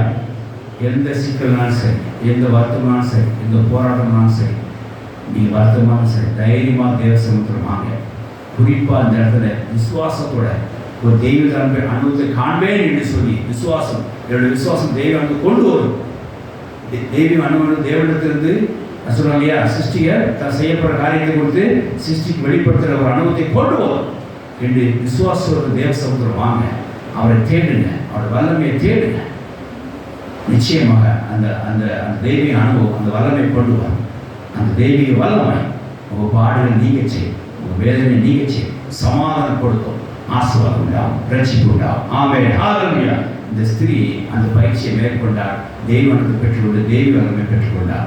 அதே போல எனக்கும் போன வாரம் ஒரு விசுவாசத்தோடு கர்த்தர் சமூகத்துக்கு வந்தேன், தெய்வ வல்லமை கண்டேன், வேதனை நீங்க அன்னைக்கு குணமடைந்தேன். ஆமென். ஹalleluya. தேவனுக்கு ஸ்தோத்திரம் உண்டாக. எல்லா வருத்தத்திலும் பாடுகளையும் பாராட்ட கஷ்டங்களையும் நஷ்டங்களையும் நீங்க தெய்வீக அனுபவம் உண்டாக வேண்டும் என்று சொன்னார். விசுவாசத்தோடு தேவ சமூகத்தில் நாடுங்கள். அந்த தெய்வீக அனுபவம் தன் சிருஷ்டிக்கு மறைக்காமல் தேவன் வெளிப்படுத்துகிற அந்த தெய்வீக அனுபவம் உங்களுக்கு உண்டாகும். அந்த இடத்துல தெய்வீக வல்லமை உண்டாகி அந்த பாடுகள் நீங்க செய்யும், வேதனை நீங்க செய்யும். கர்த்தர் உங்களை தொடர்ந்து ரட்சித்து ஆசீர்வதிப்பார். ஆமென். ஹalleluya. ஆகையால் கர்த்தரையும் அவர் வல்லமையும் நாடுகள், நித்தம் அவர் சமூகத்தை தேடுகள் என்ற வசனத்துக்கு மேல் விசுவாசம் வைத்தீர்களானால், அதோட தெய்வத்தை பெற்றுக்கொள்ள வேண்டுமானால் விசுவாசத்தோடு தேவனுடைய ஆலயத்துக்கு வாங்க. அந்த தெய்வ அனுபவத்தை பெற்றுக்கொள்ளுங்க. அந்த தெய்வ அனுபவத்தின் மூலமாய் தேவனுடைய வல்லமை பெற்றுக்கொண்டு வேதனை நீங்கி சுகமாக இருக்க கர்த்தர் உதவி செய்வார். ஆமென். ஹalleluya. 2வது பயிற்சி, நம்ம ஒரு விசுவாசம் ஒரு தெய்வீக அனுபவத்தை கொண்டு வந்து சொல்லி பார்க்கிறோம். அது இன்னொரு 2வது தெய்வீக அனுபவம் என்ன அப்படின்னா, ஆளுகையை கொண்டு வரும். உங்க இடத்துல விசுவாசத்தினால ஒரு இடத்துல நீங்க ஒரு இடத்துல நீங்க ஆளுகையே பண்ணலாம்.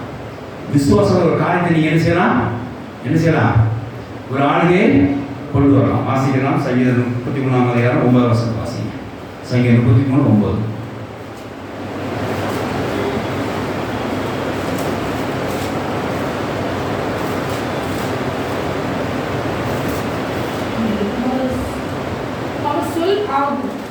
அவர் சொல்ல ஆகும், அவர் கட்டளையிட நிற்கும். ஹalleluya. இது ஆளுகை. அவர் சொன்ன செய்யும் ஆகும், அவர் கட்டளையிட என்னவோ அது நிற்கும். இந்த ஆளுகை நம்ம என்னைக்கா செய்திருக்கோமா? நாம் தேவனை விசுவாசிக்கிறோம். இந்த மாதிரி நம்ம சொன்ன நடக்குதா?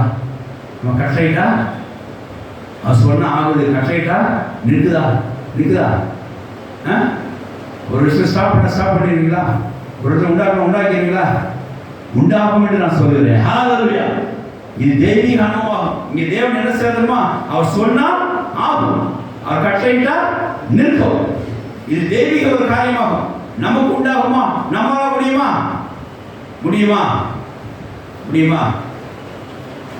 முடியும். நீங்க சரியான விசுவாசம் இருந்தால் அந்த தெய்வீக அனுபவம் நமக்கு உண்டா. கர்த்தருக்கு ஸ்தோத்திரம் உண்டாதாக. வாசிக்கலாம். மத்தேயு 21ஆம் அதிகாரம்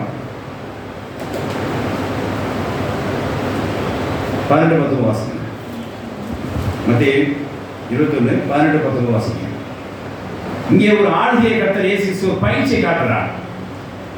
இந்த விசுவாச பயிற்சியில் நீங்க வர வேண்டும் சொல்லி சீடர்கள் அவரை சொல்லுகிறார், கற்றுத் தருகிறார். எப்படி இந்த விசுவாச பயிற்சி கொண்டு வர வேண்டும்? ஒரு ஆளுகை விசுவாச பயிற்சி, அதாவது தெய்வீக அனுபவம் கொண்டு வரும்.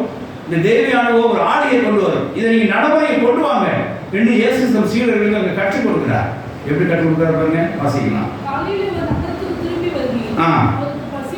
பசி உண்டாயிட்டு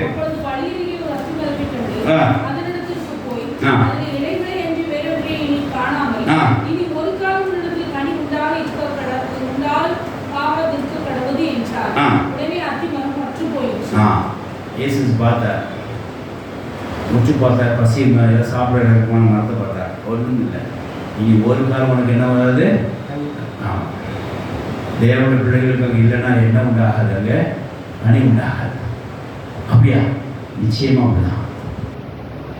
தேவனுடைய பிள்ளைகளுக்கு பிரோஜனமாக ஒரு காரியம் நடக்கலைன்னா அந்த இடத்துல என்ன உண்டாகாது, ஒரு பிரோஜனம் இருக்காது. அவன் இனிமேல் கனி உண்டாகாது என்று சொல்லி இயேசு அத்திமரத்தை பார்த்து சொல்லிட்டார். வாசிக்கிறார். சீஷர்கள் அதை கண்டு, இந்த அத்திமரம் எத்தனை சீக்கிரமாய் பற்று போயிற்று, அது உடனே பற்று போயிற்று என்று சொல்லி ஆச்சரியப்பட்டார்கள். இயேசு அவர்களை நோக்கி, நீங்கள் சந்தேகப்படாமல் விசுவாசம் உள்ளவர்களாக இருந்தால் இந்த அத்திமரத்தில் செய்ததை நீங்கள் செய்வதும் அல்லாமல் இந்த மலையை பார்த்து நீ பேர்ந்து சமுத்திரத்திலே தள்ளுண்டு போ என்று சொன்னார். அப்படி ஆகும் என்று மெய்யாகவே உங்களுக்கு சொல்கிறேன். ஆமென். ஹalleluya. நீ விசுவாசத்தோட காணப்பட்டால் இந்த அத்திமரத்தை செய்வது போல நீ செய்வதும் இல்லாமல் இந்த மலையை பார்த்து தள்ளுண்டு போனா என்ன செய்கிறது, போய் தேவவசனம் சோத்திரம்டா மதவசனம் வாங்கி வாசிங்க. விசுவாசம் உங்களுக்கு இருந்தால் இயேசு அவர்களை நோக்கி, நீங்கள் சந்தேகப்படாமல் விசுவாசம் உள்ளவளாய் இருந்தால் இந்த அத்திமரத்துக்கு செய்வதை நீங்கள் செய்வதும் அல்லாமல் இந்த அத்திமரத்துக்கு செய்வது போல நீங்க செய்தது போல நீங்க செய்வதெல்லாம் என்ன அர்த்தம்னா, நீ விசுவாசத்தோட அத்திமரத்தை பார்த்து பட்டு போனா அதை செய்யறது பட்டு போகும். தேவவசனம் சோத்திரம் இல்லாதங்க சில காரியங்கள் நிறைய அந்த மாதிரி பயிற்சி கொண்டு வந்துருக்கேன். ஒரு இடத்துல எனக்கு ஒரு ரோஜ் இடத்துல தண்ணி கிடைக்கும், அவ்வளோதான். நான் அந்த இடத்த பார்த்துட்டு என்ன இது இவ்வளோ பெரிய ஃபங்க்ஷனில் ஒரு தண்ணி கிடைக்கல என்று சொல்லி நான் பாடு ஒரு வார்த்தை சொல்லிட்டு பாடு வந்துட்டேன். இன்னி வரைக்கும் அந்த இடத்துல அந்த ஃபங்க்ஷன் நடக்கவே இல்லை. 2 வருஷம் சோத்திரம் சாபம் உண்டு தான் நினைக்கிறாங்க. அது சாபம் இல்லை, இது விசுவாசம், ஒரு தெய்வீக அனுபவமா. ஒரு தெய்வீக மனுஷனுக்கு உண்டாக விசுவாசம் உண்டாக தெய்வீக அனுபவமா. சில காரியம் நடக்கும்னு சொல்லுவோம், சில காரியம் நடக்காதும்போம். அலர்ட்டாயிருக்கும். நடக்காத ஒரு காரியம் சொல்லிட்டோம்னு உடனே நினைச்சணும், ஓ அப்பா விசுவாசம் சொல்கிறாங்க, பாஸ்டர் விசுவாசம் சொல்கிறாங்க, உடனே என்ன செய்யணும், என்ன செய்யணும், அதை அலர்ட் ஆகிடும்.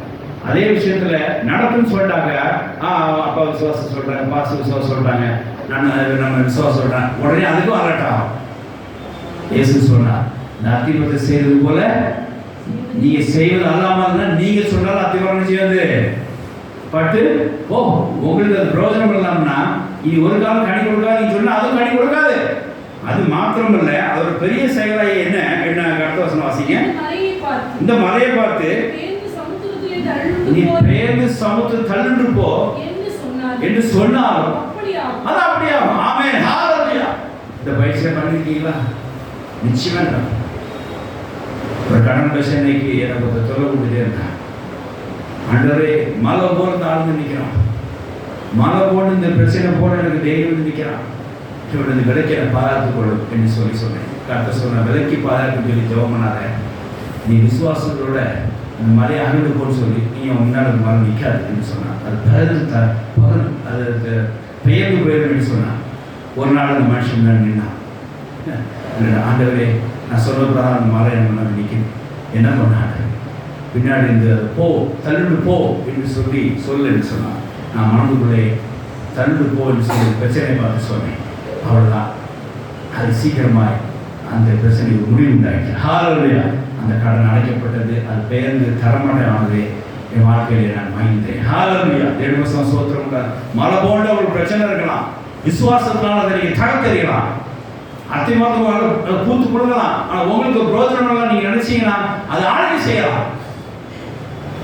அது கனி கொடுக்கணும் கொடுக்கும், கனி கொடுக்க கூடாது கொடுக்காது. இது தெய்வீகம் செய்யக்கூடிய காரியம் தான். இயேசு நமக்கு ஒரு மாதிரியை காண்பித்தார். நீங்களும் செய்யணும்னு சொன்னார். இந்த பயிற்சி உங்களுக்கும் உண்டாகும். அத்திமரத்தை செய்வது போல நீங்களும் செய்வது அல்லாமல் இந்த மரத்தை இந்த மலையை பார்த்து பெயர்ந்து தள்ளுண்டு சமுத்திரத்துக்கு போனாலும் செய்வது நடக்கும் என்று சொல்லி இந்த பயிற்சி உங்களுக்கு உண்டாகும். நீங்க செஞ்சு பாருங்க என்று சொன்னார். அந்த தெய்வீக அனுபவம் நமக்கும் உண்டாகும். அப்போ பாருங்க, ஒரு காரியத்தை நடக்கும்னா அது நடக்கும், நடக்காதுன்னா அது நடக்காது. எனக்கு ஒரு பிரச்சனை வரும்போது நம்ம சீனியர் பாஸ்டர் ஸ்டெப் எடுக்காம இருந்தார். ஒன்று தலைமையான தொடர்பு கொண்டேன். ஐயா இந்த மாதிரி அவர் ஸ்டெப் எடுக்க எனக்கு ஏதாவது இல்லை அவன் எடுப்பான், என்ன விஷயம் அப்படின்னா இவர் காரியத்தை சொன்னேன். சரி அவன் பேசுவது நான் அப்படி சொன்னேன். இல்லையா அவர் ஸ்டெப் எடுக்க நீங்கள் தலையிடணும்.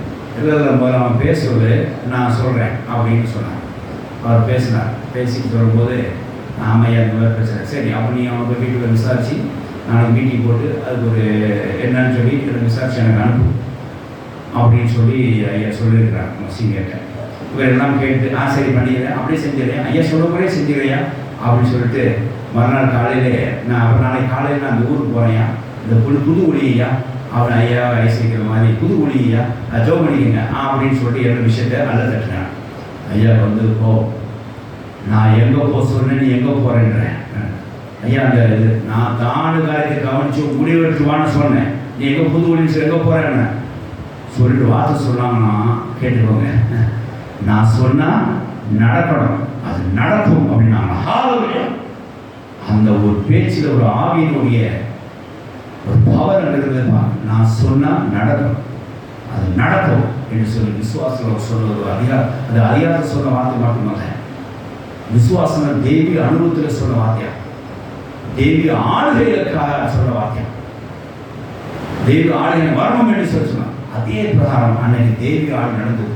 அந்த ப்ரோக்ராம் கேன்சல் பண்ணப்பட்டது. என்னோட காரியம் விசாரிக்கப்பட்டது. கர்த்தர் எனக்கு அருமையாக நீதி செய்தார். ஆமென். தெய்வீக ஆளுகை வரும்போது அங்கே நீதி சிங்காசனம், தேவ சிங்காசனம் வரும். அங்கே நீதி நியாயத்திற்கு போவார். அந்த ஆளுகையை அவர் மூலமாக அந்த வார்த்தை வெளிப்பட்டது. உங்களுக்கு நடக்கும் சொல்லி இயேசு எப்படி சீடருக்கு பயிற்சி சொன்னாரோ அப்படியே அன்னைக்கு தலைமையாக வார்த்தையை சொன்னார். நான் சொன்ன நடக்கணும் நடக்கும் என்று சொன்னார். இன்னைக்கு வரைக்கும் அந்த வார்த்தையை எனக்கு காதில் ஒழித்தது போல இருக்கு. நானும் இப்போ சில இடங்கள் அப்பா செய்யறேன்.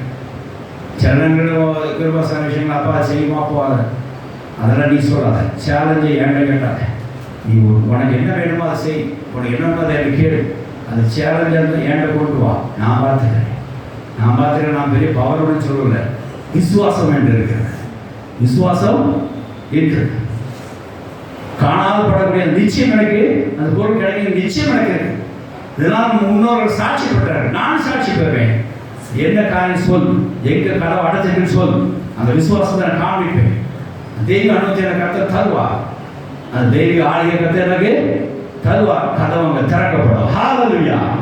சோத்திரம் உண்டாக நம்ம வீட்டிலே குடும்ப காரியங்களே கேட்டு பாருங்க. நிறைய காரியங்கள் அடைக்கப்பட்ட கதவு நம்ம விசுவாசத்தினாலே, தெய்வ அனுபவத்தினாலே, கர்த்தருடைய வல்லமை விசேஷமாக கர்த்தருடைய ஆளுகையினாலே அதை திறந்தது என்று சொல்லி பார்க்கிறேன். தேவ சோத்திரம் உண்டாக அப்படி நிறைய காரியங்கள் எனக்காக கதவு திறக்கப்பட்டது. கர்த்தருடைய சோத்திரம் தெய்வீக ஆளுகை இருக்கிறது. தெய்வீக ஆளுகை இருந்துன்னா அங்கே கதவு திறக்கப்படும். தெய்வ ஆளுகைனா என்ன? அதான் சங்கீதம் 33:9 சொல்லப்பட்ட தெய்வீக ஆளுகைனா என்ன? அவன் சொன்னா ஆகும், அவன் கட்டளையிட்டா நிற்கும். இங்கே அதே தெய்வீக ஆளுகை இன்னொரு மனிதன் ஒரு பயிற்சியை கையாள இருப்பாங்க. எலியா வாசிக்க வேண்டாம். எலியா 17ஆம் அதிகாரம் 1ஆம் வசனம், யாக்கோபு 5ஆம் அதிகாரம் 17-18 வசனங்கள். இந்த வசனம் வாசித்து பார்த்தீங்கன்னா எலியா அப்படியே செய்தார். என்ன செய்யாதுமா? என் வார்த்தையினால் ஒளியை இந்த தேசத்துக்கு என்ன செய்யாது? மழை பெய்யாதுன்னு சொன்னான். என் வார்த்தையினால் நம்பி இந்த தேசத்துக்கு மழை பெய்யாதுன்னு சொன்னான். கர்த்தர் முன்பு நிற்கிறேன்னா என் வார்த்தையால் நம்பி இந்த தேசத்துக்கு மழை பெய்யாது அப்படின்னு சொன்னான். அப்போ என்ன அர்த்தம்? அவர் சொன்னதான் மழை பெய்யும், அவர் சொன்னதான் மழை நிற்கும். இப்போ மழை நிப்பாட்டினேன்னு சொன்னான், அவ்வளோதான். இங்கே வார்த்தை நம்பி இனி இந்த தேசத்துக்கு மழை பெய்யாது, நான் மழையை நிப்பாட்டினேன் வார்த்தையினால.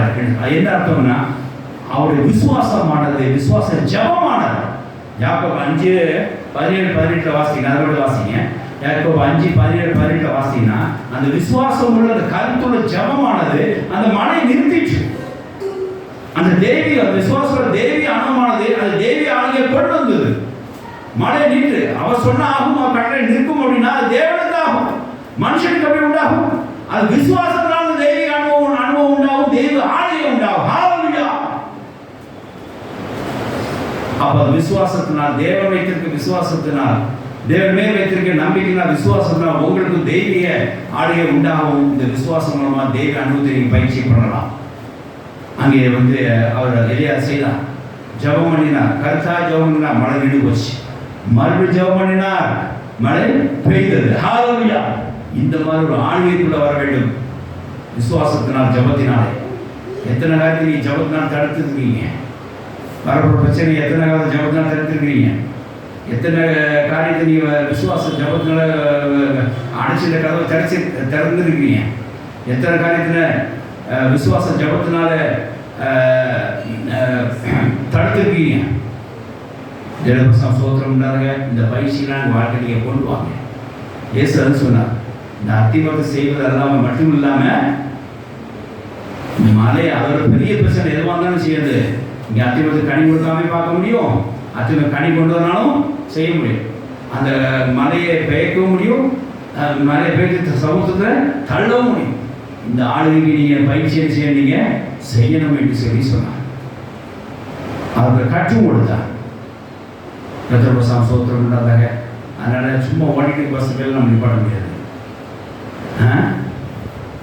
கத்திர வசன பிரகாரமாய் அதை நடக்க வேண்டும்னா அதோட மேல் விசுவாசம் வைத்து அந்த தெய்வத்தை அடுத்து கண்டுகொள்ள வேண்டும் என்று சொன்னால் அந்த ஆளுகை என்ன செய்யும்? தெய்வ ஆளுகை உங்களுக்கு வரும். கத்திரபிரசாம் சோத்திரம் இல்லாதாங்க. அதனால சில காரியங்கள் நம்ம சொல்லுகிறோம், அது நடக்கும். சில காரியங்களே நம்ம நடக்காதுன்னு சொல்லுகிறோம், அது நடக்காது. இந்த அனுபவத்துக்கு வர வேண்டும். விசுவாசத்தினால் அந்த தெய்வீக அனுபவம் நமக்கு வரும். விசுவாசத்தினால் அந்த தெய்வீக ஆளுகை நமக்கு உண்டாகும். சோத்திரம் உண்டாரு. ஆகியால் இந்த காரியத்திலே ஒரு விசுவாசத்தினால தெய்வீக அனுபவம் வர்றது. ரெண்டாவது காரியம் என்ன அப்படின்னா, ஒரு தெய்வீக ஆளுகை உண்டாகும். இது பயிற்சியை பெற்று நீங்கள் தெய்வ ஆளுகளை வர வேண்டும் சொல்லி நாங்கள் தேவமத்திலே திருவிழாமற்றிருக்காங்க. கத்திரவசம் சோத்திரம் உண்டாத மூணாவது காரியம், இந்த விசுவாச வாழ்க்கை பருவத்திலிருந்து தெய்வீக ஆசீர்வாதங்களை கொண்டு வரும், அதிசயங்கள் அற்புதங்களை கொண்டு வரும். இந்த விசுவாச வாழ்க்கை என்ன செய்யும்? தெய்வீக ஆசீர்வாதங்களை, தெய்வீக அற்புதங்களை, விசேஷமா தெய்வீக அதிசயங்களை கொண்டு வரும். கத்திரவசம் சோத்திரம் உண்டாத இயேசு யோவான் சொல்லிக்கிற பார்க்கிறோம். 12 வாசிக்கிறோம். நீ விசுவாசம் காணப்பட்டா என்னை போல அதிசயம் செய்வீர்கள், என்னை போல மட்டுமில்லை இதுக்கான பெரிய கிரியைகள் நீ செய்வீர்கள் என்று சொன்னார். இதில் நம்ம எதுக்காவது நம்ம பயிற்சி செய்திருக்கிறோமா? இந்த தெய்வ அனுபவத்தை நம்ம அடைந்திருக்கிறோமா? இந்த தெய்வீக அனுபவம் நம்ம அதிசயத்தை கொண்டு வர மாதிரி நம்ம என்னைக்காவது விசுவாசத்தில் பயிற்சி பெற்றிருக்கோமா? செய்திருக்கோமா? செய்திருக்கிறோம், செய்யவும் செய்வோம். ஹல்லேலூயா. வாசிக்கலாம். யோவான் 14:12. நீங்களே நாமத்தினாலே எதை கேட்கிறீர்களோ உம்மாதிரி பிதா மகிமைப்படும்படியாக அதை செய்வேன். இந்த வசனம் வாசிங்க. மெய்யாகவே நான் உங்களுக்கு சொல்கிறேன். 12 கரெக்டா? என் பிதாவின் இடத்துக்கு போகிறபடினா என்னை விசுவாசிக்கிறவன் செய்கிற கிரியை ஏன் இப்ப வேணும்? என்னை நான் பிதாவுக்கு போகிறபடினால் பாருங்க, நல்லா கேட்டுருங்க. பிதாவுக்கு போகிறபடியா, இயேசு கிறிஸ்துவுக்கு போகிறபடியா கர்த்தர் நமக்கு இந்த அதிகாரம் வாழ்க்கை நமக்கு இந்த காரியம் நமக்கு விசுவாசம் பெற்றுக்கணும்னு சொல்லி அனுமதி கொடுத்துருக்கிறார். தெய்வத்தை மிஞ்சி இந்த அனுமதி அந்த அனுமதி நமக்கு கிடைக்காது. அவர் போகிறபடியா செஞ்ச உங்களுக்கு அந்த காரியத்துக்கு அனுமதி கொடுக்குறார். என்ன அனுமதி பாருங்க? விசுவாசத்தினாலே என்னை விசுவாசிக்கிறவன் நான் கிரியை செய்ய தானும் செய்வான். நான் என்னென்ன அற்புதம் செஞ்சேனோ என்ன அதிசயம் செஞ்சேனோ அவன் என்ன செய்வான். இவைகளை பார்க்கிறோம் பெரிய கிரியை செய்வான். ஹல்லேலூயா. கர்த்தருக்கு ஸ்தோத்திரம் உண்டாக. நான் போகிறபடியா என்னை விசுவாசிக்கிறவன் நான் செய்கிற இந்த அதிசயம் அற்புதம் தானும் செய்வான், இதோட பெரிதான காரியத்தையும் செய்வான். அப்போ பாருங்க, இந்த விசுவாசம் எதை கொண்டு வருது? எந்த தெய்வ அனுபவத்தை கொண்டு வருகிறது? எந்த தெய்வம் கொண்டு வருது? பரலோகத்தின் ஆசீர்வாதங்களையும் அற்புத அதிசயங்களையும் கொண்டு வரும். செய்வான்னு சொல்லி கர்த்தர் சொல்லியிருக்கிறார். நம்ம பயிற்சி கொண்டு வந்துருக்கோமா? ஒரு அதிசயம் அற்புதம் செய்யறதுக்கு நம்ம விசுவாசம் நடிக்குது. இப்படிலாம் நடக்குமா? அதிசயமா நடக்குமா? இதெல்லாம் உண்டாகுமா என்கிறது கர்த்தருக்கு ஸ்தோத்திரம் உண்டாகும். விசுவாசத்தை நிச்சயமா உண்டாகும். வாசிங்க, இங்க ஒரு மாதிரியை பார்க்கிறோம். மத்திய 17ஆம் அதிகாரம் 15-16 வாசம். மத்திய 17:15 வாசம்.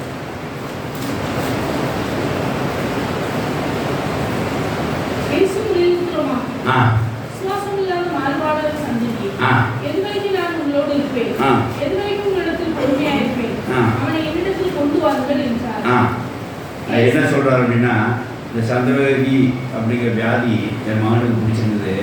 அதனால் நீக்கிவிட வேண்டும் சொல்லி அந்த தகவல் வந்து இயேசுக்கு வர சீடர் அனுப்பிச்சு விட்டுருக்கார். சீடர் பேர் குணமாக்க முடியல, போய் திரும்பி வந்துட்டாங்க.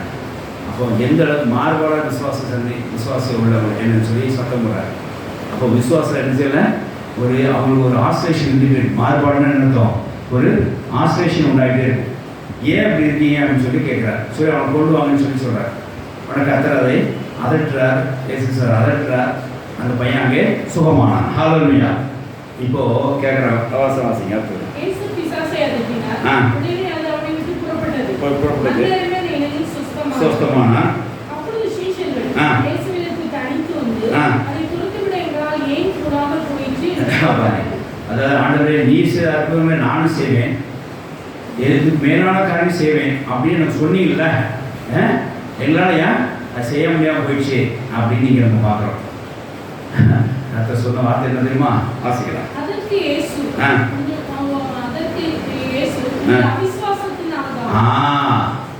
உங்களோட அவிசுவாசம் தான். அந்த விசுவாசம் மாறுபாடாக இருக்கு பார்த்தீங்களா, அதனால தான். அது விசுவாசம் குறையினால தான் நீங்கள் இந்த அதிசயம் செய்ய முடியாது. என்ன விசுவாசிக்கிறவன் நான் செய்கிறேன் அந்த அற்புத அதிசயங்களை செய்வான், தானும் செய்வான், இதோட பெரிய காரியங்களையும் செய்வான். இந்த தெய்வீக அனுபவத்தை விசுவாசம் கொண்டு வருகிறது. இந்த பயிற்சி நீங்க இருக்க வேண்டும் சொல்லி தன் சீடருக்கு அறிவுறுத்தினார். ஆனால் அந்த சீடர்களோ அந்த விசுவாசம் இல்லாமல் அந்த அதிசய அற்புதங்கள் செய்ய முடியவில்லை. வாசிக்கிறார். அடுத்தது கொஞ்சம் விசுவாசம் தான் போதியா இவங்களுக்கு இருந்தா இந்த மலையை பார்த்து அப்புறம் போட்டு சொல்ல, அது அப்புறம் போ கூட ஒன்றும் இராதுடா. ஹல்லேலூயா, ஹல்லேலூயா. நமக்கும் அற்புத செய்யறதுக்கு நம்ம அனுமதி கொடுத்திருக்காரு நம்ம ஆண்டவர் இயேசு கிறிஸ்து. ஹல்லேலூயா.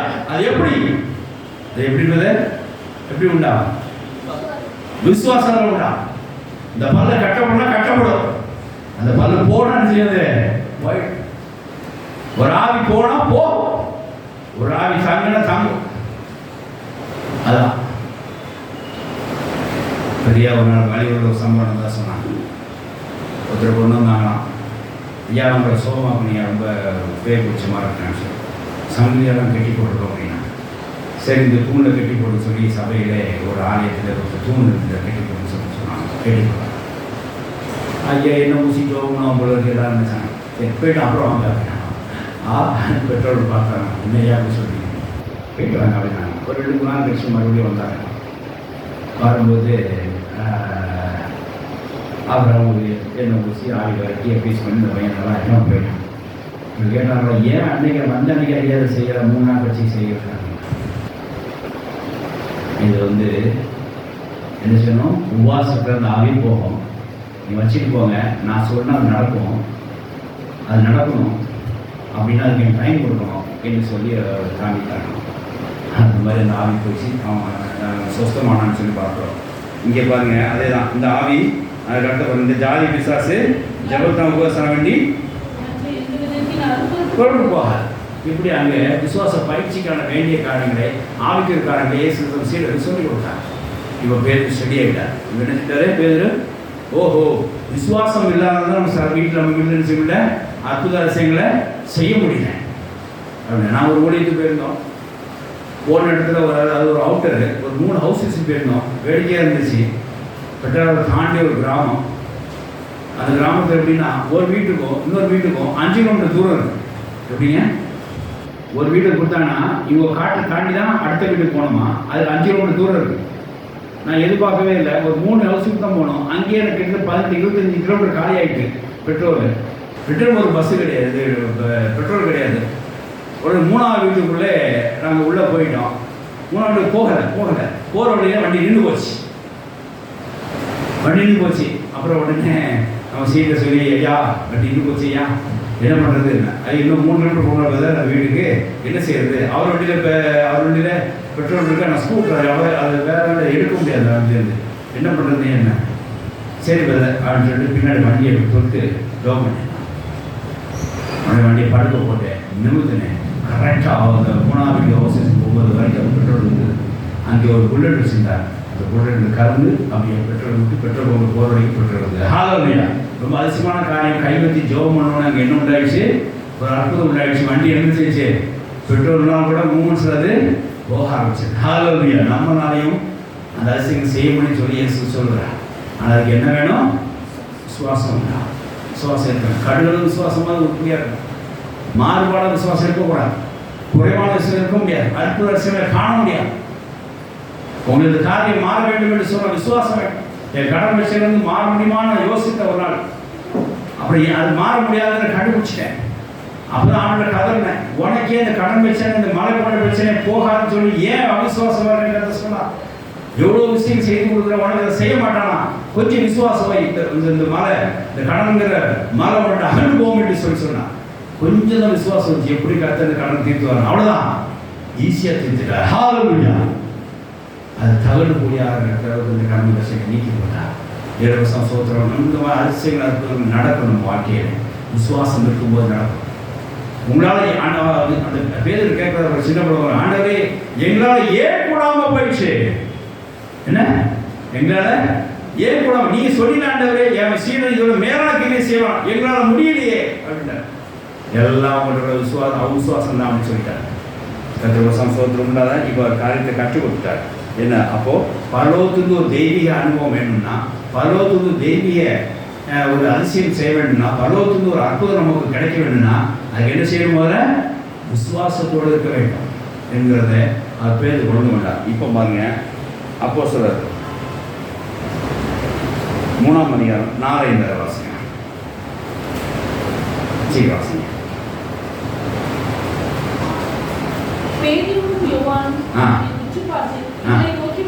இங்கே ஒரு நடக்க முடியாத ஒரு மூடம் அந்த ஆலயத்து வழியாக வச்சிருக்கிறாங்க.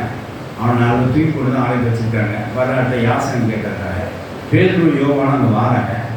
அப்போது நமக்கு எதாவது கிடைக்குமா அப்படின்னு சொல்லி அந்த காலில் நடக்க முடியாத பேதுரு யோவானை பார்க்குறாங்க. அவன் பேதுரு யோவானை உற்று பார்க்குறாரு. வாசிக்கலாம். உற்று பார்த்தான். நீ எதிர்பார்க்குற காசு பொம்மை என்கிட்ட கிடையாது, என்னிடத்தில் உள்ளதை உனக்கு தருகிறேன். விசுவாசோட வல்லமை தெய்வ அனுபவத்தை உனக்கு தருகிறேன். ஹல்லேலூயா. நசரேயனாகிய இயேசு நாமத்திலே எழுதுனடா என்று சொன்னான். ஹல்லேலூயா. அவன் நசரேயனாகிய இயேசு நாமத்திலே எழுதுனடா சொல்லி கையை வலதுகையினால அவனை பிடிச்சு தூக்கி விட்டான். அவருடைய கால்களும் கரடுகளும் நினைச்சது பலன் கொண்டது. குதித்து எழுந்து நடந்து குதித்து தேவனை துதித்து அவருடைய தேவாலயத்துக்கு போனான். ஹல்லேலூயா. அன்னைக்கு பேதுரு ஒரு சந்திரகிற ஒரு நோயை ஒரு பையனுக்கு குணமாக்க முடியாம வந்த பேதுரு இன்னைக்கு ஒரு மூடனை சப்பானியை தூக்கி எழுப்பினான். அது எப்படி நடந்தது? விசுவாசம். எல்லாரும் சொல்லுவாங்க அதிகாரம் தான் பசுத்தாவியனுடைய அதிகாரம் தான் நடந்தது. ஆனால் பசுத்தா பெற்றுக்கொண்டது எப்போ வந்தது? இயேசு பரண 40 நாள் பரண என்னக்கப்புறம் அவன் சொல்ற வார்த்தை, நீங்க எருசலேமிலே காத்துருங்கள், பசுத்தாவி வரும்போது நீங்க பரண் பெறுவீங்க, அப்போ எல்லாத்துக்கும் சாட்சியா இருப்பீங்கன்னு சொன்ன உடனே அந்த 10 நாள் எங்க இருந்தாங்க? அவங்க விசுவாசத்தில் மேல்மாடின்னு செஞ்சாங்க, காத்திருந்தாங்க. ஹல்லேலூயா. அந்த பசுத்தாவின் அபிஷேகம் எப்போ பெற்றார்கள்? 10 நாள் என்ன செஞ்சாங்க? 100 சீடர்களோட என்ன செஞ்சாங்க? ஜபத்திலே விசுவாசத்திலே ஜபத்தோடு இருந்தார்கள். 50ஆம் நாள் பசுத்த அபிஷேகம் பெற்று வல்லமை பெற்று இந்த அற்புத அதிசயங்களை ஜனங்கள் நடத்தி காட்டினார்கள். ஹல்லேலூயா. பேதுரு இப்போ அந்த தெய்வீக அனுபவத்தை பெற்றுக்கொண்டார். 10 நாள் விசுவாசத்தை என்ன செஞ்சார்? அவரு ஒரு தெய்வீக அனுபவத்தை அவர் பெற்றுக்கொண்டார். என்ன தெய்வீக அனுபவம் தெரியுமா? பசுத்தான் வல்லமையினாலே நம்ம அற்புத அதிசயங்களை செய்யுங்கிற விசுவாசம் அவர்களை வந்தது. முந்தைய சந்திரோகி கூட ஃபெயிலியர் ஆனவரு இப்போ ஃபெயிலியர் ஆகாது. எனக்கு விசுவாசம் என்னவா இருக்கிறார்? 10 நாளாச்சு ஆண்டவர் பசுவர் தருவாருங்கிறத காத்திருந்து அதை பெற்றுக்கொண்டால் விசுவாசம் நிலைத்திருந்தார்கள். இப்போ ஆலயத்துக்கு போகும்போது ஒரு சப்பாடி எதிர்க்க பார்த்த உடனே கையை பிடிச்சி இயேசு நாமத்தில் எழுந்து நட என்று சொன்னார். அவன் குதித்து எழுந்து நடந்து அவன் கூட தேவாலயத்துக்கு போனான். ஹல்லேலூயா. அந்த அளவுக்கு பேதுரு அற்புதங்கள் செய்தார். ஹல்லேலூயா. எப்படி நடந்தது?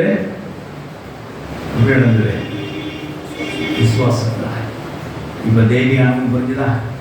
அன்று இயேசு செஞ்ச அதே தெய்வீக அனுபவம், அதே தெய்வீக அதிசயம் யார் செஞ்சா? சீடருக்கு செய்தார்கள். சீடர்கள் செய்தார்கள். விசுவாசங்களுக்கு எல்லாம் கூடும் என்று சொல்லி அங்கே என்ன சொன்னார்? தேச வார்த்தை பாருங்க, உங்களால் கூடாத காரியம் ஒன்றுமில்லை என்று சொன்னார். அந்த மத்தேயு 17:20. அப்போ பாருங்க, உங்களால் கூடாத காரியம் ஒன்றுமில்லை காரியத்தை விசுவாசித்தான் பேதுரு. பசுத்தாவின் வல்லமை பயன்படுத்தினான். என்ன சொன்னார்? இயேசு நாமத்தினாலே அந்த சப்பானியை தூக்கி விட்டான். அவன் எழுந்து குதித்து நடந்து தேவாலயம் சென்றான். அற்புத செயல்களை பேதுருவாங்க நடப்பித்தான். விசுவாசத்தோடு பசுத்தாவையோட வல்லமை வரும். ஹல்லேலூயா. நம்மளால சில அதிசயங்கள் நடக்கும். தேவனுக்கு சோத்திரம் உண்டாதாக. நிறைய இடங்கள்ல நம்ம ஆஸ்பத்திரி ஜெபம் பண்ணிருக்கிறோம், எண்ணெய் பூசி ஜெபம் பண்ணிருக்கிறோம். பெரிய அற்புதங்கள் நடந்தது, பெரிய அதிசயம் நடந்தது. தியாக பாட்டி ஒரு நாள் நடந்தான். ரொம்ப சீரியஸாக போயிட்டார்கள். ஐசியூவில் இருக்கிறாங்க அப்படின்னு சொல்லிட்டு. ஆனால் ஐயா வந்து ஒரு சீனியர் வந்து இப்போ ஜோம் பண்ணிட்டு போத அவர் சாயங்காலம் ஊருக்கு கூப்பிட்டு போகிறாங்க. சாயங்காலம் காலம் முடிச்சுட்டு போல இருக்கு, அங்கே தான் புதைக்க போகிறாங்க அப்படின்னு சொல்லி என்னை சொல்லிவிட்டு ஒவ்வொரு பாடிக்கு என்ன செய்கிறாரு, ஒரு பாடி போகும்போது அது போய் ஜோம் பண்ணி சொல்லி நினச்சேன். நான் நேராக வந்தேன், ஹாஸ்பிட்டல் பார்த்து வந்தேன். அவர் தியாக இருந்தார். என்ன பாட்டி ரொம்ப முடியலையா, ஆம்புலன்ஸ் ரெடி பண்ணிட்டேயா, சாயங்காலம் ஊருக்கு கூட்டு போகிறேன், அங்கே கலர் ரெடி பண்ணிக்கலாம். உயிரை போதையே கலர் இல்லை, அப்படியே நிலம டாக்டர் கைவிட்டாங்க. சரி வாங்க அப்படின்னு சொல்லி நேராக ஐசியூ போகணும். ஐசியூ பெர்மிஷன் கிடைக்குமா, வாங்க எவ்வளோ கேட்டால் பாருங்க. சரி நேராக ஐசியூ போனோம். அவ்வளோதான். ஏசியத்தில் ஜெயமணி சொல்லிட்டு சிலுவை போட்டு பசுத்தர் அபிஷேகத்தான் கை வைத்து ஜெபம் பண்ணி நான் வெளியே வந்து சொன்னேன். யார்கிட்ட ஒரு பெரிய மாற்றம் உண்டா, பயப்படாதீங்க. அவருக்கு சரிங்க சரிங்க அப்படின்றார். ஒரு விசுவாசம் சொல்கிறார் பொழுது அவர் நினச்சி போயிட்டார். அவ்வளோதான். பாட்டி வீட்டுக்கு கொண்டு போயிட்டாங்க. பாட்டியை வீட்டுக்கு கொண்டு போயிட்டாங்க. அது ராத்திரி நல்லா தான் இருந்தது. மறுநாள் காலையில் போகலாமான்னு கேட்டிருக்காங்க. இதுவே வேண்டான்னு இருக்குது. என்ன பேசுனேன், போகிற ஆள் பேசுது அப்படின்ட்டு இருக்காங்க. மறுநாள் சும்மா இருக்காங்க. 2 நாள் உட்காந்துருக்காரு. 3 நாள் சரியாயிடுச்சு. பாட்டி எஞ்சி நடக்க ஆரம்பிச்சிட்டேன். 3 வருஷம் பாட்டி உயிரோடு இருந்தது. ஹல்லேலூயா. திருவாரூர் சபையில் சாட்சி கேட்டுப்பாங்க. போகிற ஒரு ஆளை போய் ஜோகம் பண்ண பிறகு அங்கே ஒரு அற்புதம் நடந்தது. தெய்வீகம் உண்டாயிடுச்சு. விசுவாசத்தில் அந்த காரியத்தை சொல்லப்பட்டது. கர்த்தர் வல்லமை வெளிப்பட்டது, தெய்வீகம் வெளிப்பட்டது. அந்த பாட்டி 3 வருஷம் உயிரோடு இருந்தது. அற்புதம் மறைத்து போனாங்க. அதை அவங்களுடைய இறுதி, அதாவது அவங்களுடைய ஆறுதல் கூட்டம், இறந்து ஆறுதல் கூட்டத்தில் இந்த சாட்சியை நான் சொன்னேன். இது தியாகம் முன்னாடி வச்சு நான் சொல்கிறேன். 2 சபைக்கு முன்னால் அறிவிட்டேன். 3 வருஷத்துக்கு முன்னாடி பாட்டி போக வேண்டியதுன்னு சொல்லி என்னை கூப்பிட்டு ஜெபம் பண்ணி அனுப்புங்க அப்படின்னாங்க. எப்படி என்னை கூப்பிட்டு ஜெபம் பண்ணி அனுப்புங்க. எங்கே அனுப்புகிறாங்க? பரலோகத்தை அனுப்புறதுக்கு ஊருக்கு அனுப்பிச்சி விடுங்க அப்படின்னு சொல்லி என்னை அனுப்பிச்சி விட்டாங்க கட்டளை பிரகாரமாக. ஆனால் நானும் என்ன செய்தேன்? விசுவாசத்தில் அற்புதம் உண்டாக தெரியாது. ஏசியத்தின் ஜெயம் என்று சொல்லி கர்த்தர் வல்லமைக்கா விசுவாசத்தோட ஜெபம் பண்ணும்போது கர்த்தர் நல்லா வெளிப்பட்டு தெய்வீகம் உண்டாச்சு. தெய்வம் அற்புத ரசிகள் கொண்டு வந்து பரலோகத்துக்கு ஆசீர்வாதம் கொண்டு வந்து ஹல்லேலூயா.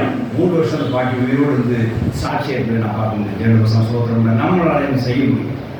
யாராலையும் பக்கத்தில் உடம்பு சரியில்லை தைரியமாக நீங்கள் சோதனை ஜெபம் பண்ணுங்க, நிச்சயமாக நடக்கும். அப்படின்னு ஒரு துணைவி ஒரு சாட்சி சொல்லணும். சந்தோஷப்பட்டேன். பக்கத்து பிள்ளை அழுது கொண்டே இருந்திருக்குது. விடிய அழுது கொண்டே இருந்திருக்குது. இது வீட்டில் வந்து 5 மணி நேரம் அழுதுட்டு வீட்டில் வந்து ஜெயிச்சுட்டு அழுதுன்னு போச்சு. உங்களாலே முடியும். விசுவாசம் இருக்க வேண்டும். ஹல்லேலூயா. இந்த நகைக்கிறதுக்கோ சிரிப்புக்கோ ஒன்றும் இல்லை. இது தெய்வீக அனுபவம். ஒரு விசுவாசத்தினால் ஒரு அழகை நிப்பாட்ட முடியும். ஹல்லேலூயா. ஒரு விசுவாசத்தினால் ஒரு ஆளுக்கு சிரிப்பு மகிழ்ச்சியை கொண்டு வர முடியும். ஹல்லேலூயா. இது விசுவாசம் உண்டாகிற பயிற்சியாக ஒரு தெய்வீக அனுபவமாகும். இது பரலோகத்தை பெற்றுக்கொள்கிற ஒரு தெய்வீக அற்புதம் அதிசயங்களாகும். நம்ம வாழ்க்கையில் உண்டாகும். நம்மளால் அடைய முடியும். உங்களால் கூடாத காரியம் ஒன்றுமில்லை. மறுபடியும் வசனம் வாசிங்க. 17:20 வாசிங்க.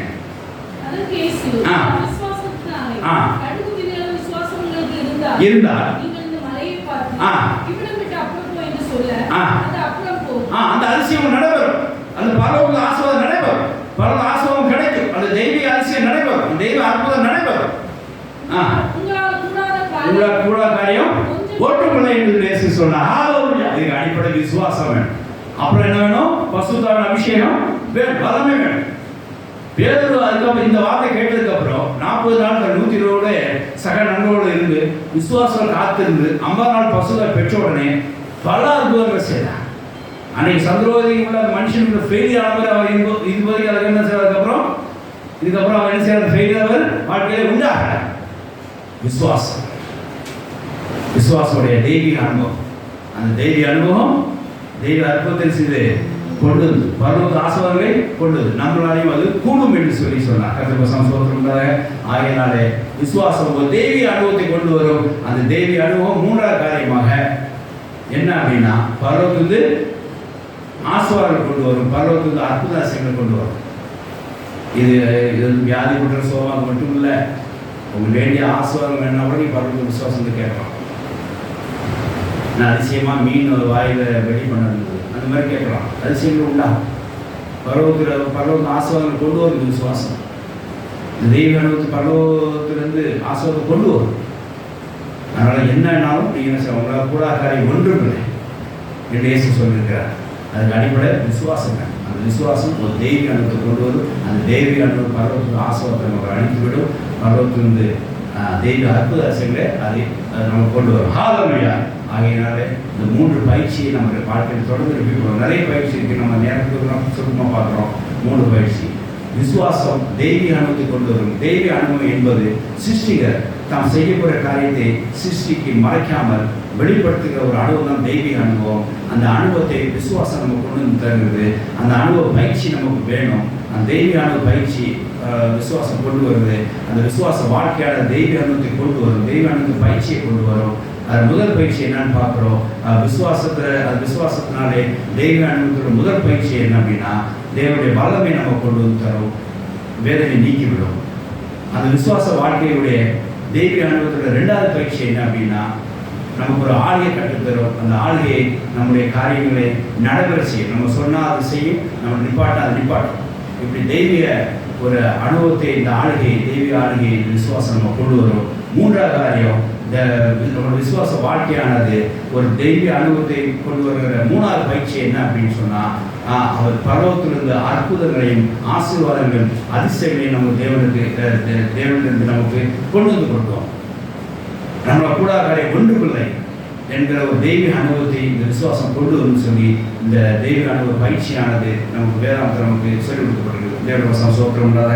ஆகையினால் இந்த காரியத்தை மனத்துக் கொண்டு விசுவாசத்தை நாம் எல்லாம் செய்யலாம், கடவுள் விசுவாசம் இருந்தால் அதை செய்யலாம் என்கிற காரியத்தை நம்ம மனதில் கொண்டு வருவோம். அந்த விசுவாசம் ஒரு தெய்வத்தை அனுபவத்தை கொண்டு வரும். தெய்வீக அனுபவம் நம்முடைய தேவனுடைய வல்லமையை கொண்டு வரும். தெய்வீக அனுபவம் தேவனுடைய ஆளுகை அனுபவம் கொண்டு வரும். தெய்வீக அனுபவம் தேவனுடைய அற்புத அதிசயங்களை விசேஷமாக பரலோகத்திலிருந்து ஆசீர்வாதங்களை கொண்டு வரும் சொல்லி நம்ம கற்றுக்கொள்வோம். அந்த பயிற்சியில் நம்ம இறங்குவோம். தொடர்ந்து விசுவாசம் நிலைத்திருப்போம். ஒரு வருஷம் வாசம் முடிக்கலாம். அப்போ மார்க் 9ஆம் அதிகாரம் 23 வாசம் முடிக்கலாம்.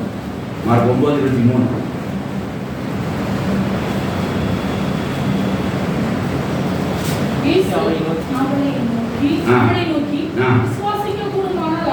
விசுவாசிக்க கூடுமானாலும் விசுவாசிகளுக்கு எல்லாம் கூடும். ஹல்லேலூயா. All has been done. All has been done by those who are having faith. விசுவாசிகளுக்கு எல்லாம் கூடும் என்று கர்த்தர் சொல்லியிருக்கிறார். அதனால் நாம் தொடர்ந்து நாம் விசுவாசத்தில் நிலைத்திருப்போம். தெய்வ அனுபவத்தில் காணப்படுவோம். அந்த தெய்வீக அனுபவம் தேவனுடைய வல்லமை நம்ம கொண்டு வந்து தரும். அந்த தெய்வீக விசுவாசம் அதனால் தொடர்ந்து விசுவாச வாழ்க்கையை நிலைத்திருந்து தெய்வ அனுபவத்தை நம்ம தெய்வீக அனுபவத்தை பயிற்சியை கொண்டு வருவோம். அந்த தெய்வீக அனுபவம் தேவனுடைய விசுவாசத்தை தேவனுடைய வல்லமை கொண்டு வரும். அந்த தெய்வீக அனுபவம் தேவனுடைய ஆளுகை நம்ம கொண்டு வரும். அந்த தெய்வீக அனுபவம் தேவனுடைய பரலோகத்திலிருந்து ஆசீர்வாதம் அற்புதங்களையும் அதிசயங்களையும் நம்ம கொண்டு வரும். ஆகையினால் தொடர்ந்து விசுவாசத்தை நிறைத்திருந்து இந்த தெய்வ அனுபவத்திலே பயந்து வருவோம். தேவாசம் பெற்றுக்கொள்வோமாக. கர்த்தர் வார்த்தைகளை ஆசீர்வதிப்பாராக. ஆமென். ஹல்லேலூயா. ஹல்லேலூயா. நம்ம எல்லாம் தேவனை சோதரிப்போமாக.